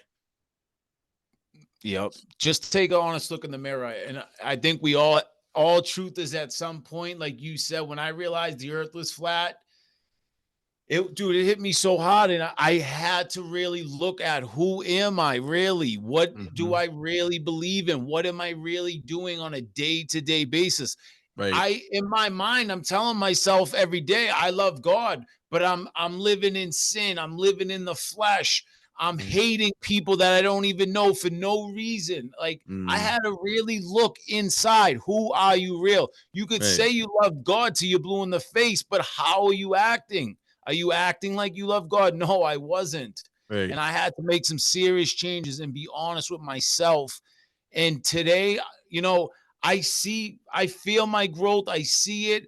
I've truly, I always loved people, but there was a side of me where like I would hate on people or whatever. I don't do that. I truly love everybody today. And that's only because of the grace of God. I would have never got there on my own.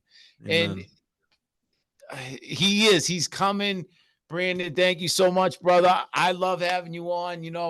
I usually get anxious, but that's gone with us. I just love it. I love, talking with you. I could do it for 5 hours.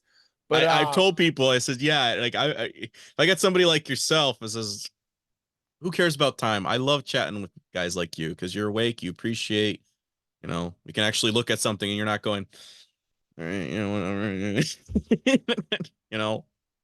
And Christians do. It takes time to get there. It really does. Like we're all on our own journey. We're all at different places. And I remember my friend would say it. He's like, Cliff, you're just not where I'm at. And I'd be like, what? Who? But I wasn't. He would be talking about the U's and this, and I'm like, dude, you're hateful.